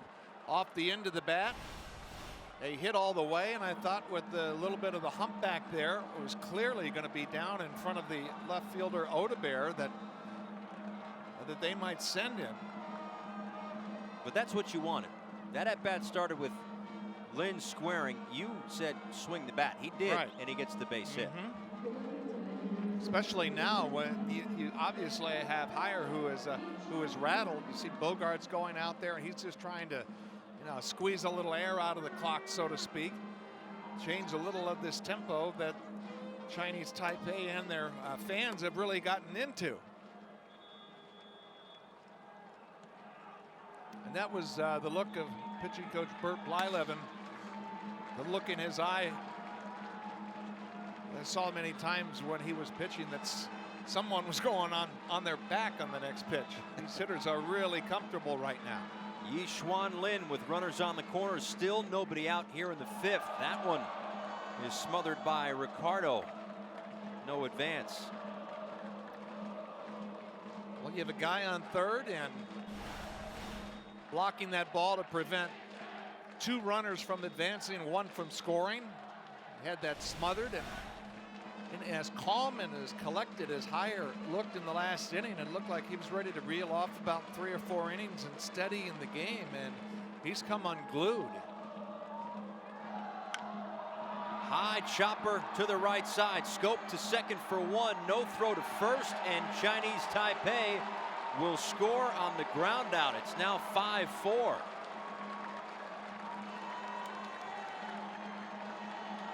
Now, we talked about it right off the top, Paul, and with our coaches' meetings with Hensley Mullins and Bert Blyleven, there is no discounting how outstanding the Netherlands lineup is, offensively, defensively. If they get passable and suitable pitching, it's a tough team to beat.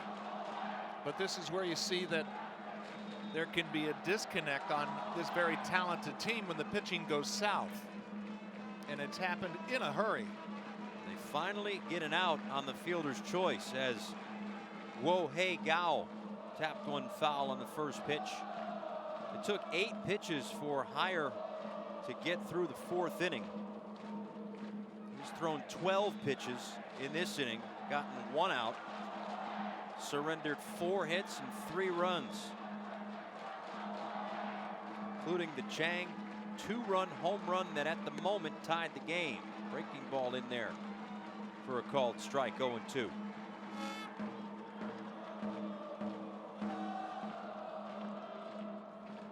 A lot of back and forth in this one. We showed you the games coming your way tomorrow. The question is, will it be for seeding or for survival? Chinese Taipei hoping for the latter. Called strike 3. Third time tonight that Gao has been set down on strikes. Just looking to change a little of this offensive momentum by Chinese Taipei. Sweeping breaking ball right on the corner. Beautiful pitch.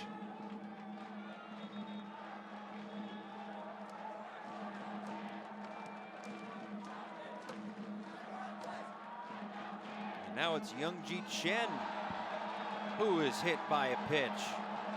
My goodness. Now, how do you make the previous pitch, which is right on the corner, and then just, he had one that he threw over Lin's head on a breaking ball, and then he's just throwing some pitches that are just completely off the charts.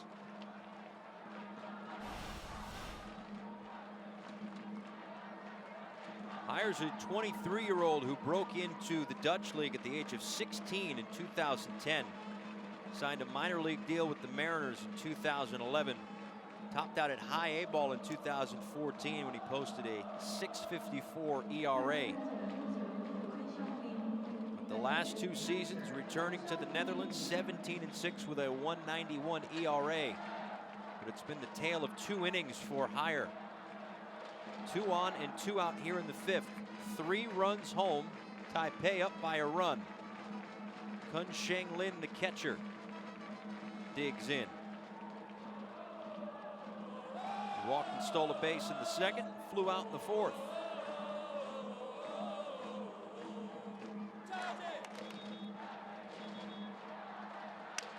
Broken bat towards short. Simmons quickly. Safe!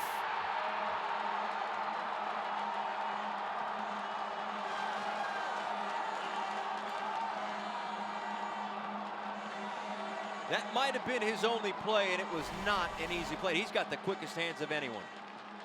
Great exchange, great throw. That's where Scope, the second baseman, becomes a first baseman to try to stretch.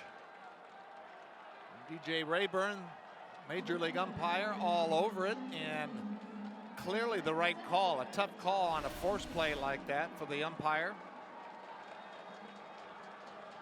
The play was not going to be at first base.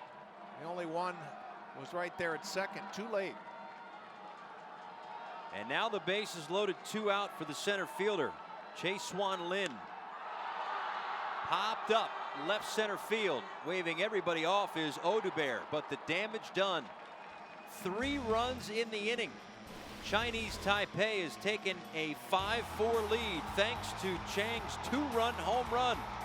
We're halfway through it here in Seoul.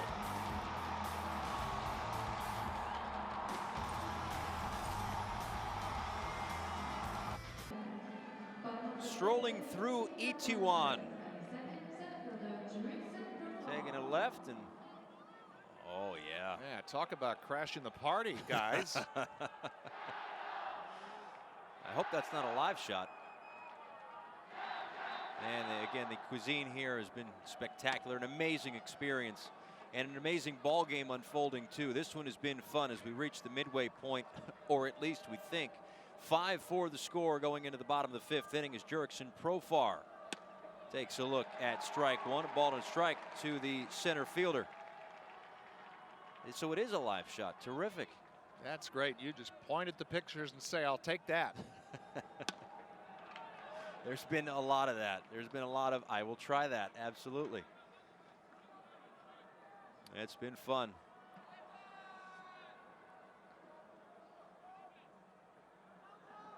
Yeah, see, I told you, I promised you earlier, there's going to be a point in the game where our pals down in the truck are going to show nothing but food, and then I'm going to completely mentally check out of this game, and we don't need that. But Yeah, I'm gone. It's about 3 dishes going at the same time right there. This one might be gone too. High and deep down the right field line.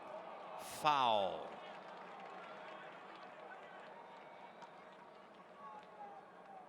Profar last night got it on the other side of the foul pole early in the ball game for a long home run. Just a little too quick there. These two teams trading 3-run innings. The Dutch with a real good approach the last inning. Line drive, base hit for Profar, his first of the night. And he's aboard to lead things off here in the 5th. It was just a situation where, you know, he had that long swing, that long foul ball, and he dialed himself back to where he just said, stay back, take a nice controlled swing, and it's just a beautiful line drive into right field. Very under control, and the Rangers, Texas Rangers, have to be delighted to get his back in the lineup. So now it's Xander Bogaerts. Vladimir Ballantine, the power hitting right fielder, on deck. Profar off first. Inside on Bogaerts, who is 0 for 2. Flyouts to end the 1st and the 3rd.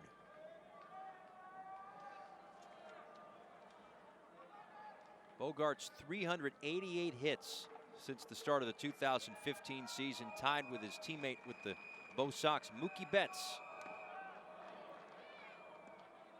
Taps that one foul. Ever since Chiang has come into this game, he has crowded every one of the right-handed hitters, a lot of times not on purpose, where he's just been losing the ball inside, and you see somehow that getting a piece of the barrel of Bogaerts' bat.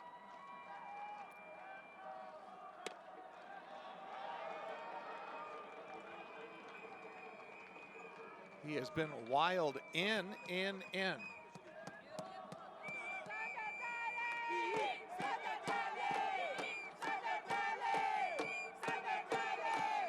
A lot of chance on the Chinese Taipei side of things, and now the Dutch side trying to get into it as well. Yeah, Xander Bogaerts is one of the rising stars in Major League Baseball. Mentioned the fact that all the hits he's had since the start of 2015, tied with Betts, second most in baseball, behind Jose Altuve. Altuve playing with Team Venezuela in this tournament. Bogaerts is really something special. Red Sox have a heck of a ball player in this kid. They certainly do, and he has the type of approach that, you know, I think is made for collecting batting titles. Not one, but multiple ones. And lengthy hit streaks too. He had a 26-game hit streak last year. Got a great opposite field stroke made for Fenway Park. Chops this one to second. 1, 2.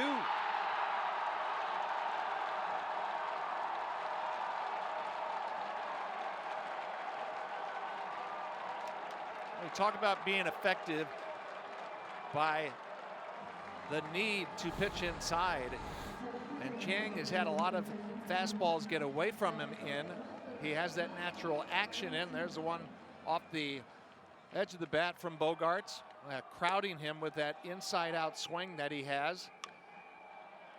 Kind of comes around that one and then runs one kind of up the trademark a little bit and gets a beautiful double play ball.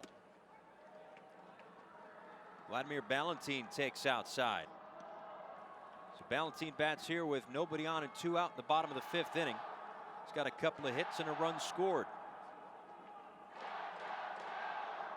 Ballantine, 32 years old, playing in his 2nd WBC.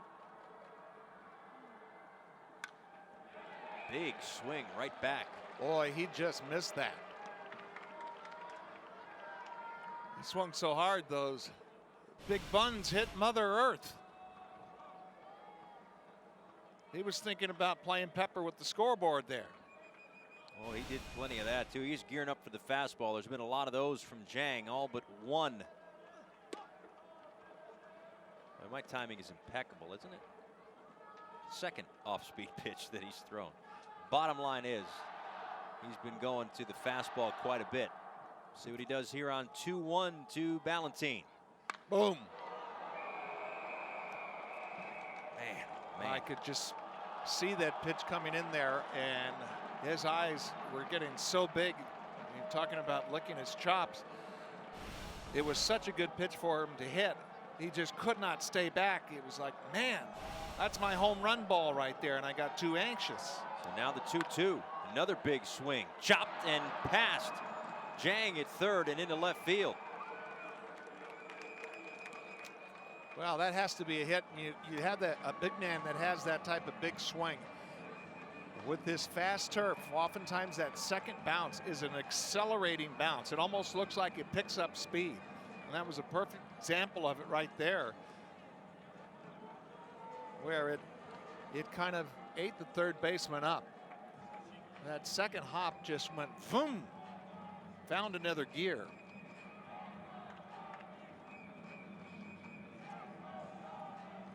You know, we've talked an awful lot about this potent offense for the Kingdom of the Netherlands.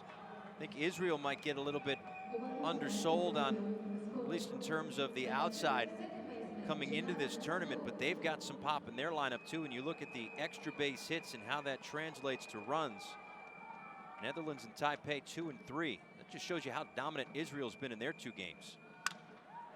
May have broken his bat. Slow roller to third on the run. Inning over. A double play mixed in. We are through 5-4. This copyrighted telecast is presented by Authority of World Baseball Classic Incorporated. It may not be reproduced or retransmitted in any form, and the accounts and descriptions of this game may not be disseminated without express written consent.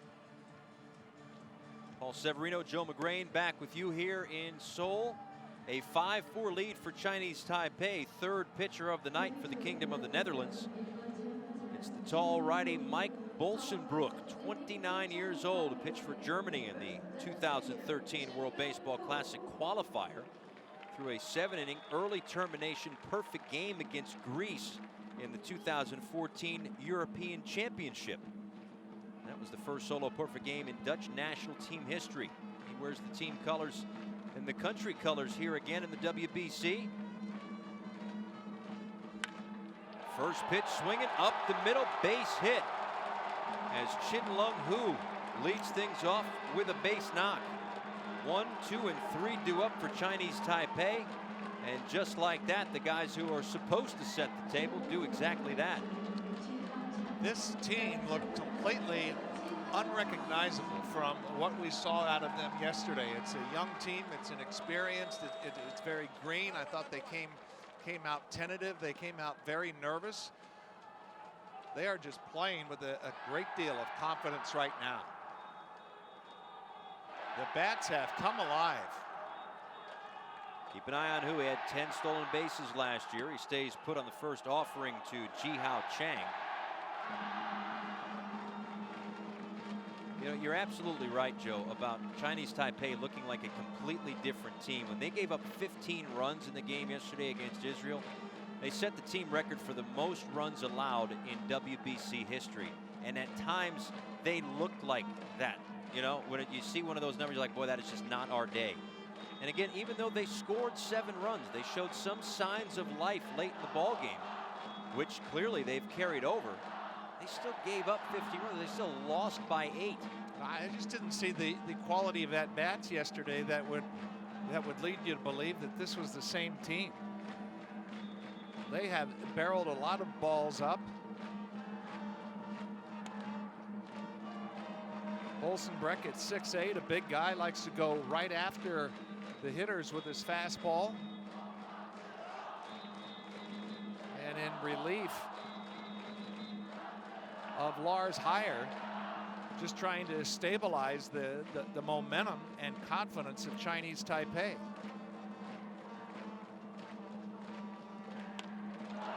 Chang, little knuckleballer to Simmons, and they double up. Who at first?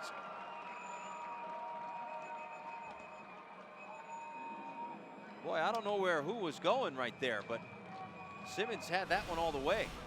Well, you know, I think the base runner was tricked by the trajectory of the ball, not being able to tell how hard the ball was hit. He's thinking that ball, and watch this, he thinks, look at the trajectory, he thinks this ball is going into the outfield, and it just completely dies. You know, hard to really hit a ball at that trajectory and only have it go the distance of the shortstop. And I think that's what fooled him. He thinks that's going into maybe into the gap. But what a huge change of momentum.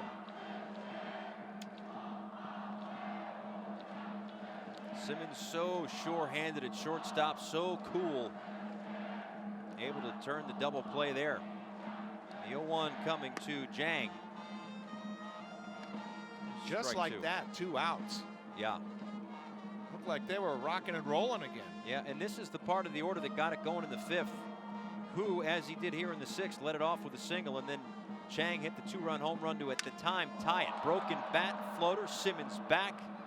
Makes it look easy. Well, thanks to the double play, 3 up and 3 down in the 6th. Dutch team down by a run. Some really good noodles being chopped up at Guangzhou Market here in Seoul. I think I know what we'll be doing after the game. Grabbing some grub. Oh, look at those dumplings. Awesome. All right, back to business. Didi Gregorius to lead things off in the bottom of the 6th. 6, 7, and 8 due up for the Netherlands. First pitch of the inning is skied toward right center field. Not deep at all. And Lin camped under it for out number 1. Well, Paul, you mentioned it, the Team Netherlands. These are a bunch of kids that grew up in the island of Curacao together. They play in a real just loosey-goosey way with a lot of swagger. You wonder how they'll react here, getting the later stages of this ball game down by 1. And a team heavily favored to be the best in this pool. First pitch to Kurt Smith is in there for a called strike. Smith reached down a fielder's choice and flew out. But to your point, Joe, this team, if they can stay within 1 or 2, they can make it up real quick. 2 away as Smith is retired.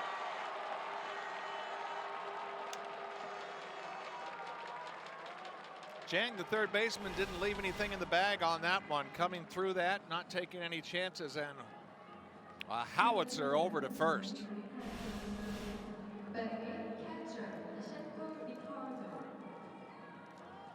Oh yeah, loosen it up.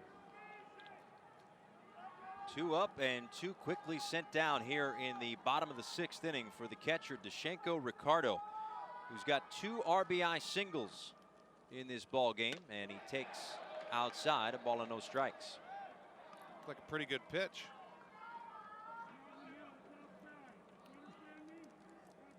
Ricardo's played in 251 minor league games with the Orioles, Giants, and Dodgers. Released by the Dodgers in 2014 and joined the Dutch League. So he swings through it. It's 1-1.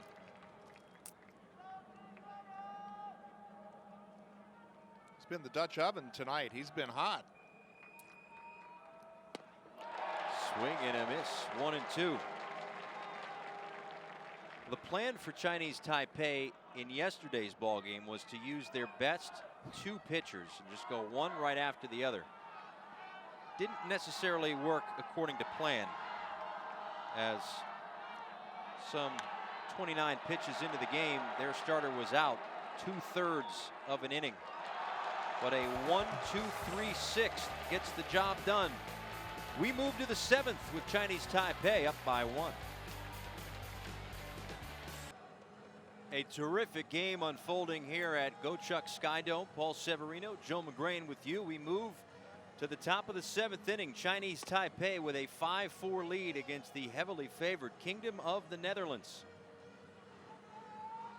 Netherlands got out to an early lead. Chinese Taipei, coming in off of a loss, has not backed down in the least bit, as Mike Bolsenbrook will continue to work here in the 7th inning. 4, 5, and 6 due up for Chinese Taipei. Chi Sheng Lin, Yi Xuan Lin, and Wo Hei Gao due up here in the 7th inning. 5-4 Taipei on top. Breaking ball in there for a called strike. Bolson-Brook has tried to throw a couple breaking balls to get this hot lineup off the fastball. They have been really on time, just barreling up the fastball in the last few innings. Lots of peppered line drives, hard hit ground balls. That is the big wild card of this talented Netherlands team. The state of the pitching does not necessarily match up with the athletic skill and speed and batting of the rest of this team. And that's why Bert Blyleven has been so adamant about strike one and throwing the ball over the plate, staying out of the big inning, and let the hitting take care of it. Let the defense support the pitching. No balls and 2 strikes to the team captain in the dirt. You know, looking back at when they scored their runs, Chinese Taipei against Israel, they didn't do anything until the bottom of the 6th, and then they ended up scoring 3 in the 6th and 4 in the 9th. And you can look at the final score and say, yeah, it was 15-7. It wasn't really much of a game. It was even worse going into the 9th, 15-3. It's garbage time. But if you can build off of those at-bats, and it looks like this offense has, they can do something really special here if they can finish this off against the Netherlands. This is a high drive, deep right field, but Ballantine a couple of steps in front of the track for out number 1. Just that carryover effect from a few at-bats one day into the next day. Well, sometimes in games when you get your tail kicked and you have a quick turnaround, you get beat so bad, you just want to forget about it. Forget that it ever happened and just don't analyze it. Come back the next day with a clean slate, and boy, have they ever. That's why I said that they don't even look recognizable from the team that played yesterday. Yishuan Lin takes ball 1.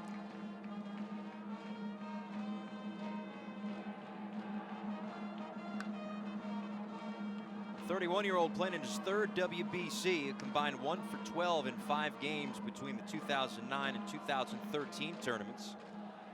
Made his national team debut in the 2005 Asian Games, where he led all players in home runs. This one will not get out. Andrelton Simmons for out number 2.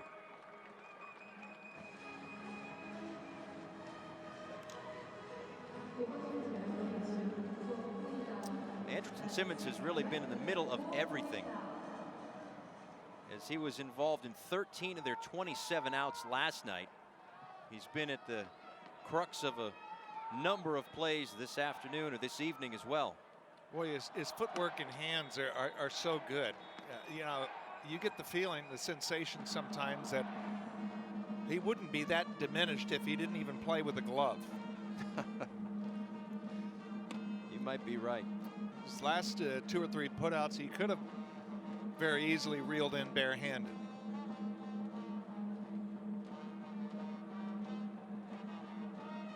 Two-time Gold Glover, and rightly so.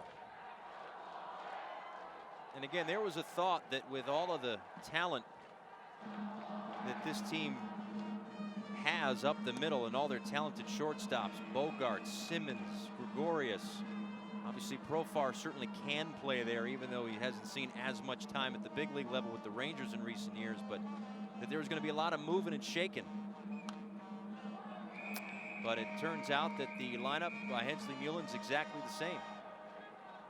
Saw the numbers there on Simmons. 7 more plays that he's been involved in tonight. So Hensley Mullins and Andrew Jones certainly happy about that. I mean, you know, in other sports, you want the ball in your best player's hands, and that's when their hands as soft and sturdy as Andrelton Simmons. They'll be happy with that. The 1-2. Yeah, you've heard me mention it before, and you know, a lot of people don't talk about it as much. They just talk about the glove, but how important it is to have infielders' feet, the footwork, and how your feet work to not only put your body in position, but how your feet soften up your hands, and he's got it all going on. 2 balls, 2 strikes, misses outside. And And now the count runs full.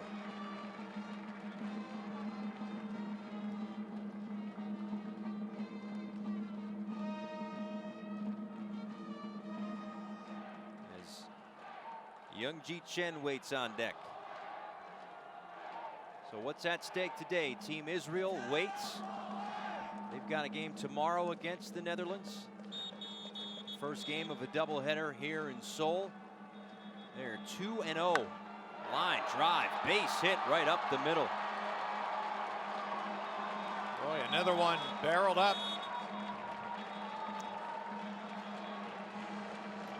They have been laying line drives out all over the park.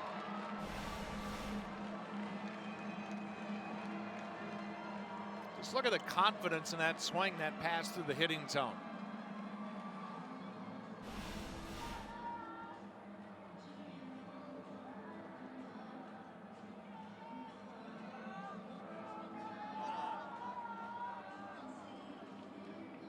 So yeah, mentioning what's at stake here today is that the Kingdom of the Netherlands, with the win yesterday, they're 1-0. If they can come back and win this ball game, they would improve to 2-0. And with that being the case, nobody could catch them or Israel, so they would punch their ticket to Tokyo in the second round in advance of their head-to-head matchup tomorrow. Chopped to first, out of the reach of Smith. Scope throws in time. Boy, it's a good thing Bolsenbrook is 6'8". He needed every inch to keep his toe on the bag. They get through the inning, still trailing 5-4.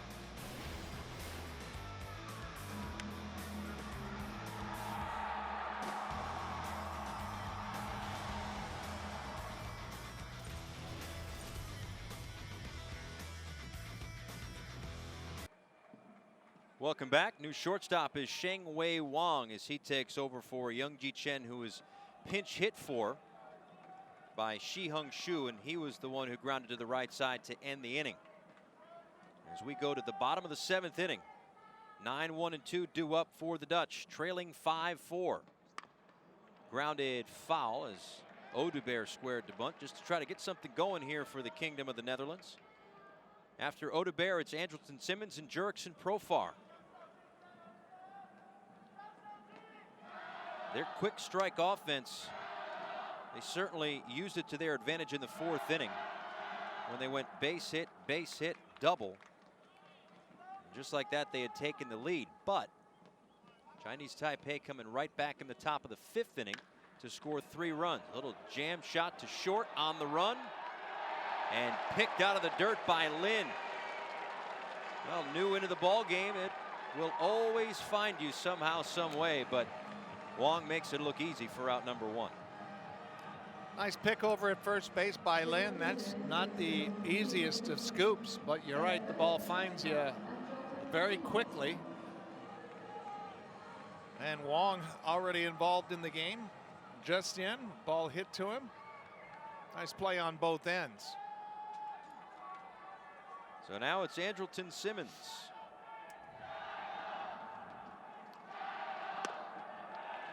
He takes a called strike. Simmons grounded out in the first and the third, and then grounded into a double play in the fourth.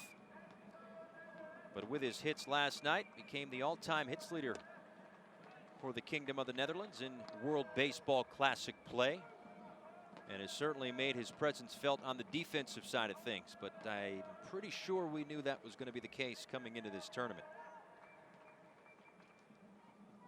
The 1-1 is popped up, shallow center.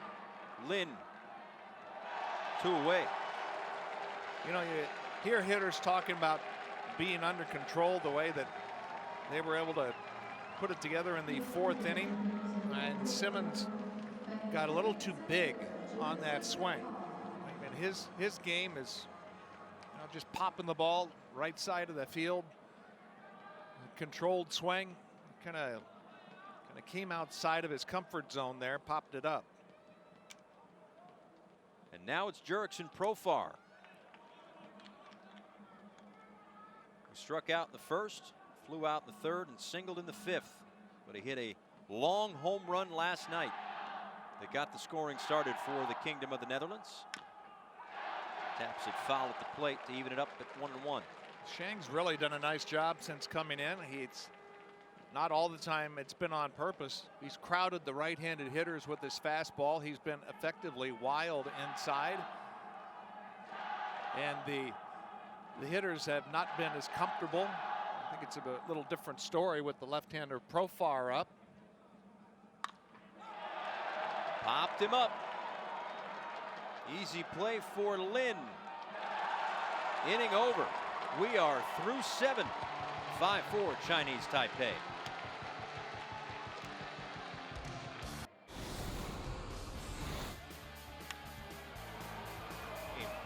As the Kingdom of the Netherlands got on the board first, a wild pitch certainly helped Chinese Taipei. Jurickson Profar and Didi Gregorius have been in the mix. This big swing by Chang tied things up. This fielder's choice gave Chinese Taipei the 5-4 lead, and that is where we stand as we move to the top of the 8th inning. Closer look at the game summary. Big night for Chang. 3 for 4 with a 2-run home run. And Gregorius has got the bat going too. Couple of doubles, couple of RBIs. 3 hits between last night and tonight. 3 consecutive at-bats.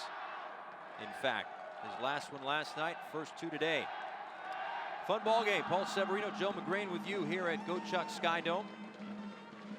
As Mike Bolsenbrook continues to work here into the 8th, and the 1-0 pitch is in there for a called strike to the number 8 hitter, Kun Sheng Lin, the catcher. Well, you get to this point, you start counting outs a little bit, and another run by Chinese Taipei would really be huge at this point. It's been quite a collective with the lineup stringing at-bats together. They have really barreled it up tonight.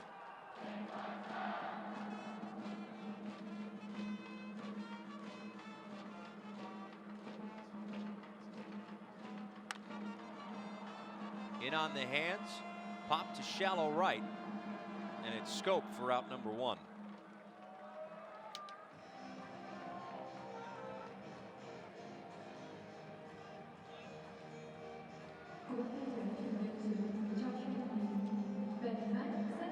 For Bolsenbrook, he was drafted in 2006 and 2007, but didn't sign until 2008 when he was drafted by the Phillies.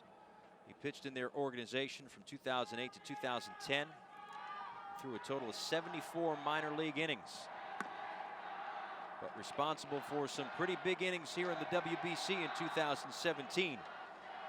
And Bolsenbrook at 6'8", and his fellow countryman Luke Van Mill pitched last night at 7'1". Yeah, he towers over the 6'8" Bolsenbrook. These guys are in the wrong sport. Holland has been the land of the Giants, and 2 of them on this team.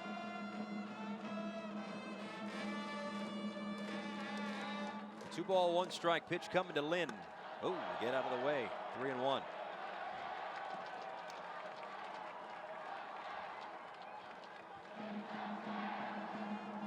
It's been a fun back and forth affair here in Seoul. The only game of the day for us here in Pool A. We've got a doubleheader coming your way tomorrow from Go-Chuck Sky Dome. As we mentioned before, what's it going to be, for seeding or for survival? Kingdom of the Netherlands and Israel at noon local time. Korea, Chinese Taipei at 6:30 local time. Called strike 3, 2 down. Nice comeback after the count was in the hitter's favor. Coming back, pounding the strike zone. Bottom of the order. 8 and 9, and a beautifully threaded sinking fastball on the inside corner. Bolsenbrook wanting to make quick work of who has had a good night. That's who. Misses outside. Certainly has. Started the night 0 for 2, but a single, and he scored a run in the 5th and a single in the 6th. As this Chinese Taipei team which got blown out yesterday 15-7. It would have been even worse had they not put 4 runs on the board in the 9th inning. Come back, battled back on a couple of occasions in this ball game. Down 1-0 early, down 4-2 after 4, but they have led 5-4 since the 5th as their manager Taiwan Kuo looks on.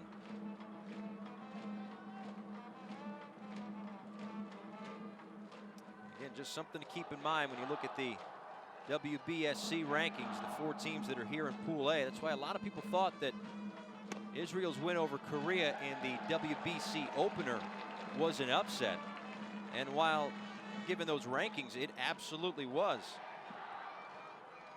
But this Israel team that's here is certainly strong. A lot of affiliated ball experience, whether it's big league or minor league.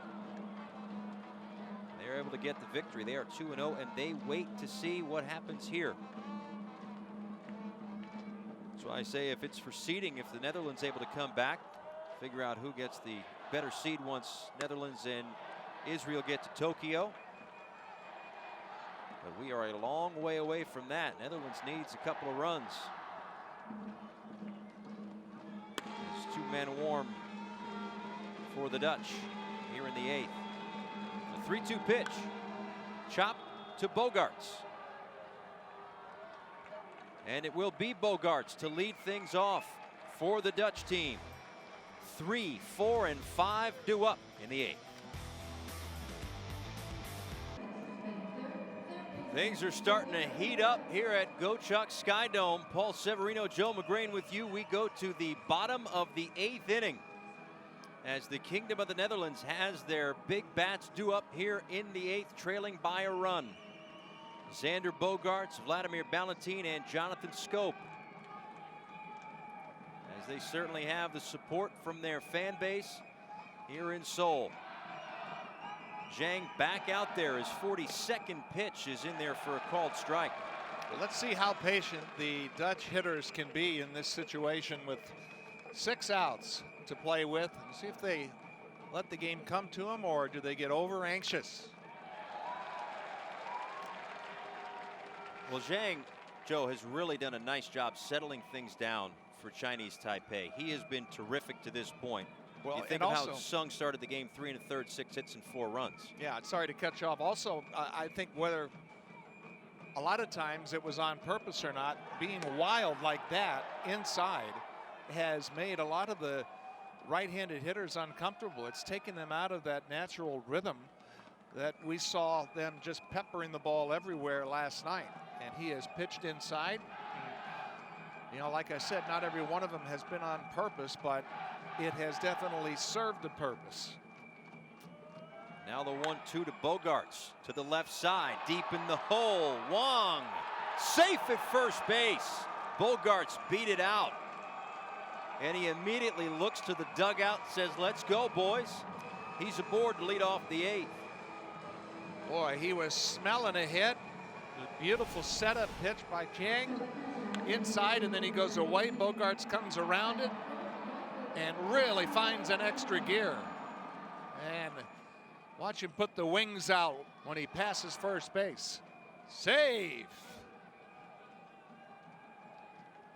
Out running the ball. Oof. Now keep in mind, even if that was even closer than that, there is no replay on plays at bases, just boundary calls on home runs, fair or foul. The instant replay rules will expand as the tournament goes on. Well, this 8th inning goes on with Vladimir Ballantyne, and he can change the complexion of this game with 1 swing. 3 hard hit balls already tonight, 3 singles. Bogaerts off first. Ballantyne with amazing power. And you see, this is when the tension kind of ratchets up a little bit. Chiang, this young right-hander who's pitched well to this point, but it's kind of got into that situation where the pressure gets amped up. And you have to really just lock in on the glove and go about the process and not think about the results. Another good pitch on the inside part of the plate, neutralizing the big power of Ballantine. Yeah, he was geared up on 2-0, took a big swing. You saw the numbers, set the Japanese single-season record with 60 home runs in 2013. But Zhang's already induced a couple of double plays to get himself out of trouble. What happens here in the 8th? Time will tell as they get a check on Bogaerts at first. Jonathan Schoop is next, but you get a sense that the game is right here in the box. The 2-1 drilled through the left side. My goodness, he has squared it up 4 times. And if that ball wasn't about 6 feet off the ground, that would have gone a long way. I don't think we have StatCast hooked up here at the Sky Dome, but man, oh man, the exit velocity on that one would have been scary. But he's to be congratulated tonight for not getting too big, knowing that he has the power, the light tower power. Just taking good aggressive hacks, good aggressive passes through the hitting zone. 4 for 4 singles. He'll run into some mistakes that'll turn into home runs, but not getting greedy. Just an excellent example of a power hitter taking what the pitcher has given him. And I think just the change of the situation with Zhang on the hill, has found himself getting a little ahead of himself in the process. Or are the Dutch really that good? Can they really just flip the switch?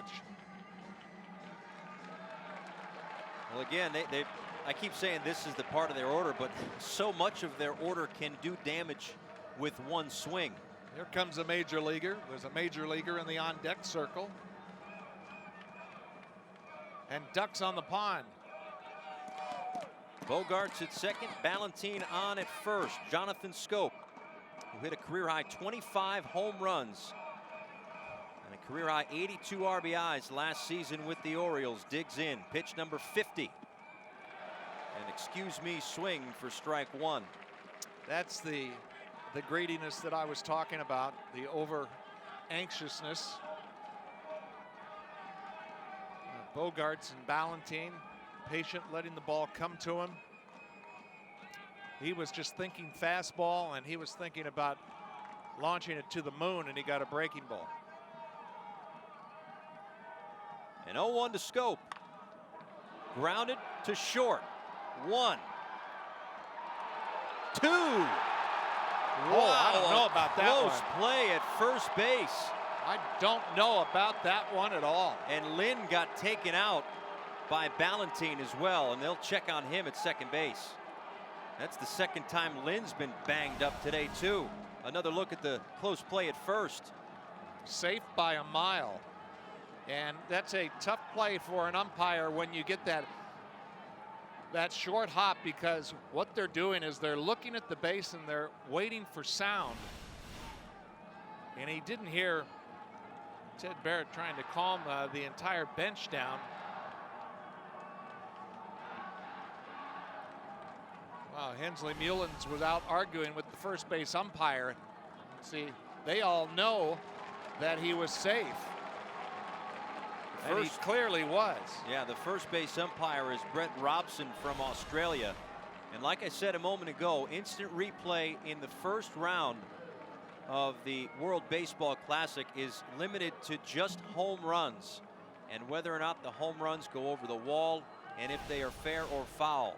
Instant replay will expand later in the tournament, but the Dutch team certainly could have used it right there. Boy, a play that's not reviewable cost them a big extra out on the backside of a double play. A pitching change here in Seoul. Tying run 90 feet away. 5-4 in the 8th.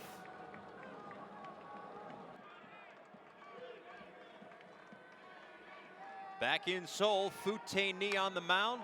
First pitch to Didi Gregorius is fouled away. Second time that we've seen Fouteyni here in Seoul. As you see his numbers in the Chinese Professional Baseball League. He threw a third of an inning, gave up 2 hits, 3 runs, 2 of which were earned against Israel. And now he is on the mound with Xander Bogaerts, the tying run 90 feet away, and Didi Gregorius at the dish. Didi, hard hit ball, left field, down for a base hit into the corner. Bogaerts will score.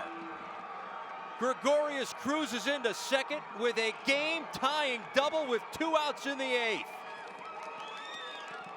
That's his 3rd double of the game and none bigger. We're tied at 5. Just an absolute beautiful approach. Lefty just kind of riding with the pitch, serving it right down the left field line. And in a big time situation, oh yeah. Another pitching change here in Seoul. Got a whole new game. Boy, it looked like the Netherlands really had a big inning going. You had the missed call that turned into a double play and some real 2-out thunder by Didi, laying out a rope into the left field corner. Attaboy, that is right. Happy to tie this game. Yes, sir. And with a chance to score the go-ahead run. All the boys from the neighborhood go way to go. So Didi's on at second with 2 outs here in the bottom of the 8th. The new pitcher is Hong Wen Chen. There's also a pinch hitter, as that one is upstairs to Urindale DeCaster. For Chen, a 31-year-old who was on the 2009 WBC roster but did not appear in a game. Did pitch in the 2013 tournament, 3 relief appearances with a save.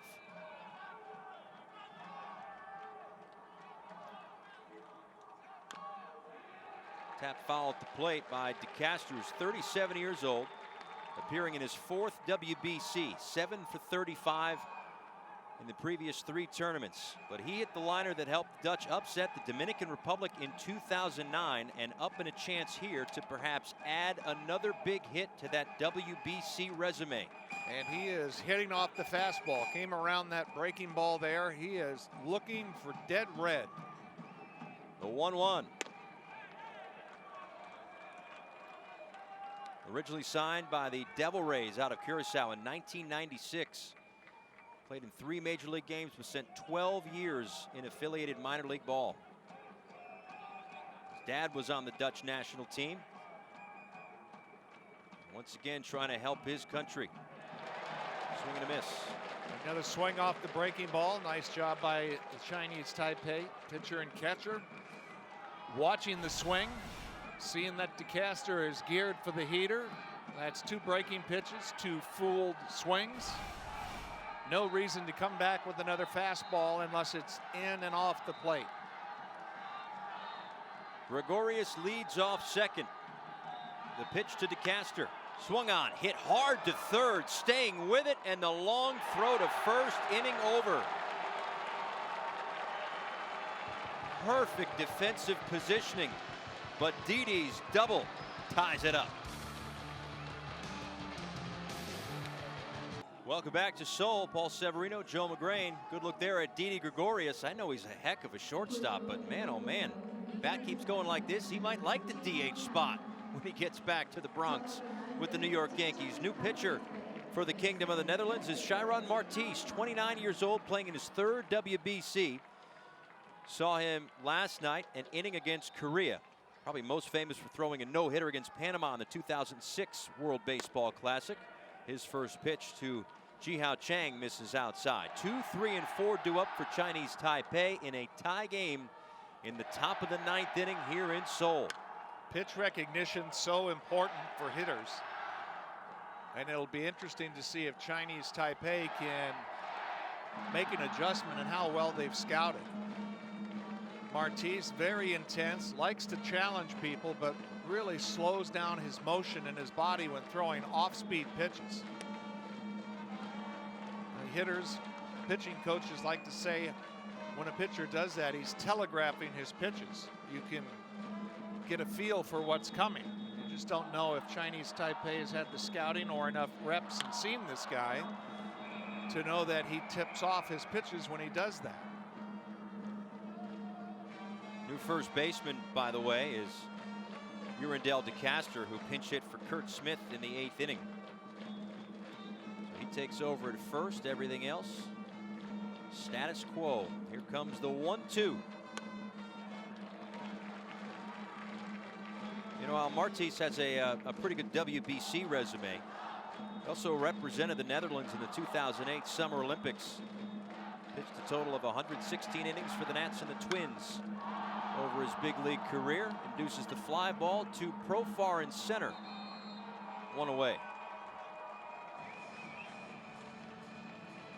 116 innings with the Nats and the Twins in 2008, 2009, and 2013. He's played independent baseball the last couple of seasons. Back to wearing the colors of the Kingdom of the Netherlands. Part of Bert Blyleven's pitching staff that he's been lording over and imparting immense wisdom to these pitchers. First pitch to Jang, misses upstairs. Jang's got a couple of hits and a couple of runs scored on the ledger tonight. Now 4 for 8 in the WBC.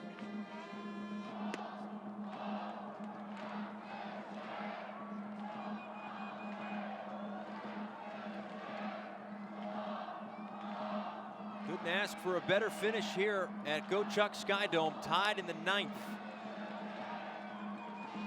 A win for the Kingdom of the Netherlands will punch their ticket to Tokyo, as it would give them their 2nd win in as many games and even their record with Team Israel, and make it so that Korea and Chinese Taipei cannot get to that 2-win mark.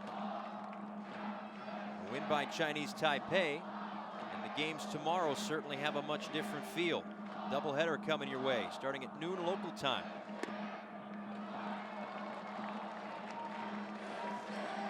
Netherlands and Israel in the afternoon here in Seoul, and at night the host country Korea and Chinese Taipei.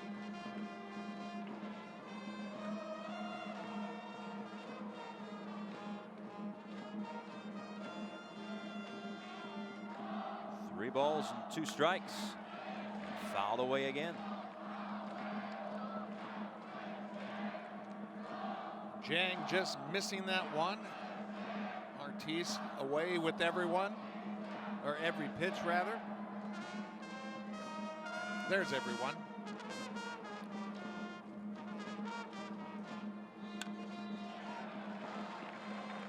Spoiling a few good pitches here. Nice at bat, making Martis work. Jang, he's kind of on the move, Ichiro style on those pitches on the outside part of the plate. So he really can't get a lot on that with his weight going in the other direction, the shift of his weight. 8th pitch of the at-bat is sent out to center field. Profar is back in front of the track for out number 2. That's where Martis got away with another one. Another pitch on the inside part of the plate, but to the deepest part of the park. Taiwan Kuo, the manager of Chinese Taipei, looks on. Second baseman Chi Sheng-lin will step to the plate with nobody on and 2 out here in the 9th. And as we mentioned before, the best hitter in the lineup, the best power threat in the lineup. Martis has to hope he can locate down and away the toughest pitch for Lin to hit out of the ballpark. He's got the right idea, trying to pick the corner there. That's where he needs to live. Scoreboard dictates how you pitch. Close and late, do not get beat inside. A low strike evens things up for the Kingdom of the Netherlands, due up in the 9th inning, 8, 9, and 1. The 1-2 to Simmons. And oh man, he makes it look smooth. Netherlands with a chance to walk it off here in Seoul. We're tied at 5. Last time there was a walk-off in the WBC, it was the Kingdom of the Netherlands, as Kalian Sams hit a walk-off sac fly to deep center field against Cuba in 2013. Andrew Jones scored that run. He is the bench coach for this Dutch squad, who has a chance to perhaps add to the lengthy list of memorable WBC moments. 8-9-1 due up in the bottom of the ninth as Dashenko Ricardo leads things off in a tie game. 5-5. His first swing is on the ground and nicely played at third by Zhang. A high throw and safe is Ricardo. Boy, some close calls here the last inning or so over at first base, and I wonder if the first baseman got his foot down in time. He's got the ball already, so nope, safe. Yeah, that was a good call. Good call by the first base umpire, Brett Robson. Close play, and as we mentioned before, instant replay in the WBC will expand as the tournament goes on, but for pool play, it's just home runs, over the wall, and fair and foul home runs. That's it. Squaring to bunt is Audubert. That got a piece of him. And it was when he pulled back the bunt, so home plate umpire Ted Barrett says, have your base. Well, sometimes when hitters bunt, they just do a little bit of a spin and leave themselves open, and somehow that got his back leg, which looked like in his original approach that it was protected, but it just kept tailing in, and a big mistake by the Chinese Taipei. They're giving you an out. And that completely changes the complexion of the approach for Simmons now coming up. Yeah, so after the E5, Audubert gets hit by the pitch, and now 2 on and nobody out. What's the play for you, Joe? I gotta let him swing the bat. You're just looking for 1 run.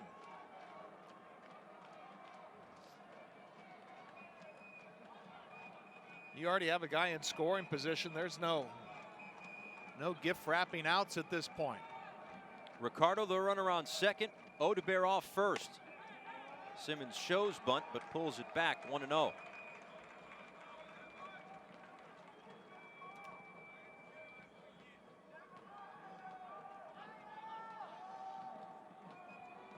I'd still like to see Simmons swing the bat here. Well, Chinese Taipei has the corners in, and they're playing for the bunt, and this could get them out of position if he hits a firm ground ball either way. See where Wong is holding close and now covers the ground, swinging it through the vacated hole up the middle. Ricardo is held at third. What in the world? And the entire Dutch roster pouring out onto the field has to get back. My, oh my, that was right where Wong was before he moved to cover third, expecting the bunt. Look at this. Well, that's why I thought that he had showed bunt on the first pitch to get the defense moving. I hope they didn't jinx themselves there. In the NFL, they call that too many men on the field. Here's a look at the red light for Ricardo. All right, well, here you go. Ricardo on at third. Audubert at second, and Andrelton Simmons on at first. It's Jurickson Profar with a chance to send the Kingdom of the Netherlands to Tokyo. There are your runners. The infield is in for Chinese Taipei. Outfield a step or 2 in as well. Bases loaded, nobody out. They wanted time, they didn't get it. High fly ball, shallow right, coming in to make the play is Gao. And this, how many people can call time out there in that situation? I wonder if that fly ball actually occurred. And now the home plate umpire, Ted Barrett, will get with the third base umpire. I wonder if Hensley Mullins is saying that he called time. So time was called. Yes. How do you like that? Wow. I guess you can unring a bell. There you have it. So apparently time was called by the third base umpire, Shikara Sugawa. Ted Barrett did not see it. You had everyone coming out of the The Dutch dugout trying to call timeout to get a pinch runner over at third base who could run in case it's a tag play on a shallow fly ball. And you see Profar swinging the bat. Time was granted, and good alertness by Hensley Mullins, the manager, saying the third base umpire had granted time.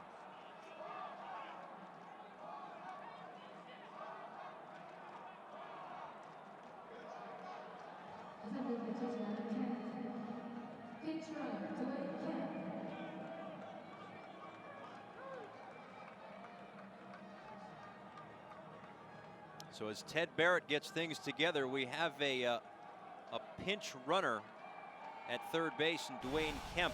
Now take a look at the left side of your screen. You can see Xander Bogaerts bottom right waving for time. The third base umpire right there waves time. The pitch was delivered anyway, and it was a ball just lofted into right field. So we do it again. A do-over. Bases loaded, nobody out.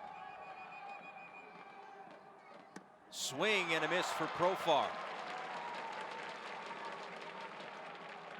Well, a much different swing because Profar heard that time was granted, and he had a half-hearted swing on that shallow fly ball where he gets new life and it starts all over again. Infield in, outfielders are in. Here comes the 0-1. Just misses outside. Profar hit a home run in the first inning of last night's game against Korea. And a chance to win it with the pinch runner Dwayne Kemp on at third, Odebear at second, and Simmons at first. I don't think the outfielders are shallow enough. In the dirt. You have to get where you can throw a pinch runner, a speedy runner at third base out. And the left fielder, center fielder, and right fielder on a fly ball at that distance, they can't do it.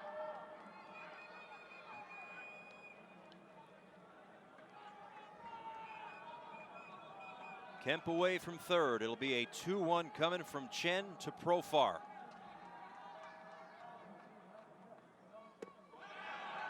Three balls and a strike.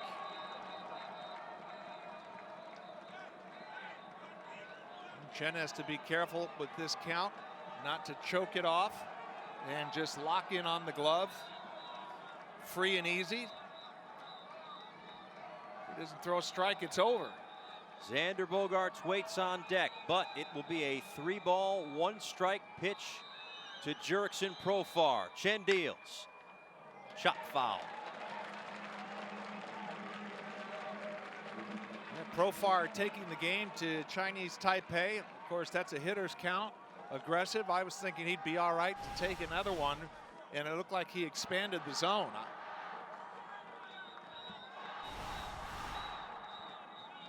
Could have been a little up.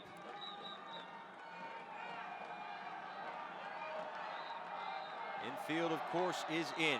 Payoff pitch on the way. Misses outside. And now they will score the game-winning run on a walk. A walk-off walk. And the Kingdom of the Netherlands is on its way to Tokyo. A 6-5 victory for the Dutch squad as they improve to 2-0. They join Team Israel atop the bracket.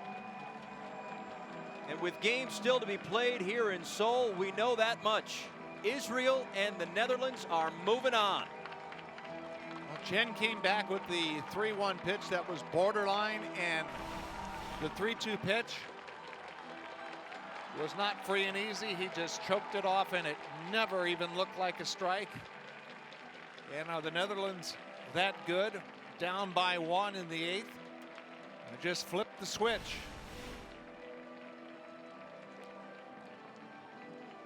A back-and-forth affair tonight in Seoul as the highly favored Kingdom of the Netherlands needed that run in the 8th to tie things up, and then the walk-off walk in the 9th. to send Chinese Taipei and Korea home, at least in theory. There are games to be played tomorrow, but it will be for seeding.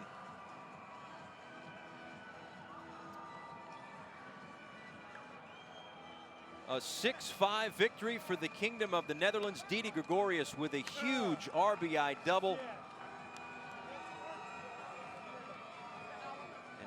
And that tied things up in the 8th. They would walk it off in a walk in the 9th. 6-5 is your final score. Congratulations to the Kingdom of the Netherlands. Congratulations to Israel. They are both headed to Tokyo, but before they take off, they will face each other tomorrow. Both teams 2 wins and no losses, and they'll meet tomorrow again for seeding, whereas Korea and Chinese Taipei will meet simply for pride. Join us at noon Eastern, noon local time, that is, as the Kingdom of the Netherlands and Israel go head-to-head. What a game it was, a terrific atmosphere. It ends with a walk-off walk. And the Kingdom of the Netherlands on its way to Tokyo. For Joe McGrain and our entire crew, I'm Paul Severino saying thanks so much for watching. We'll see you next time.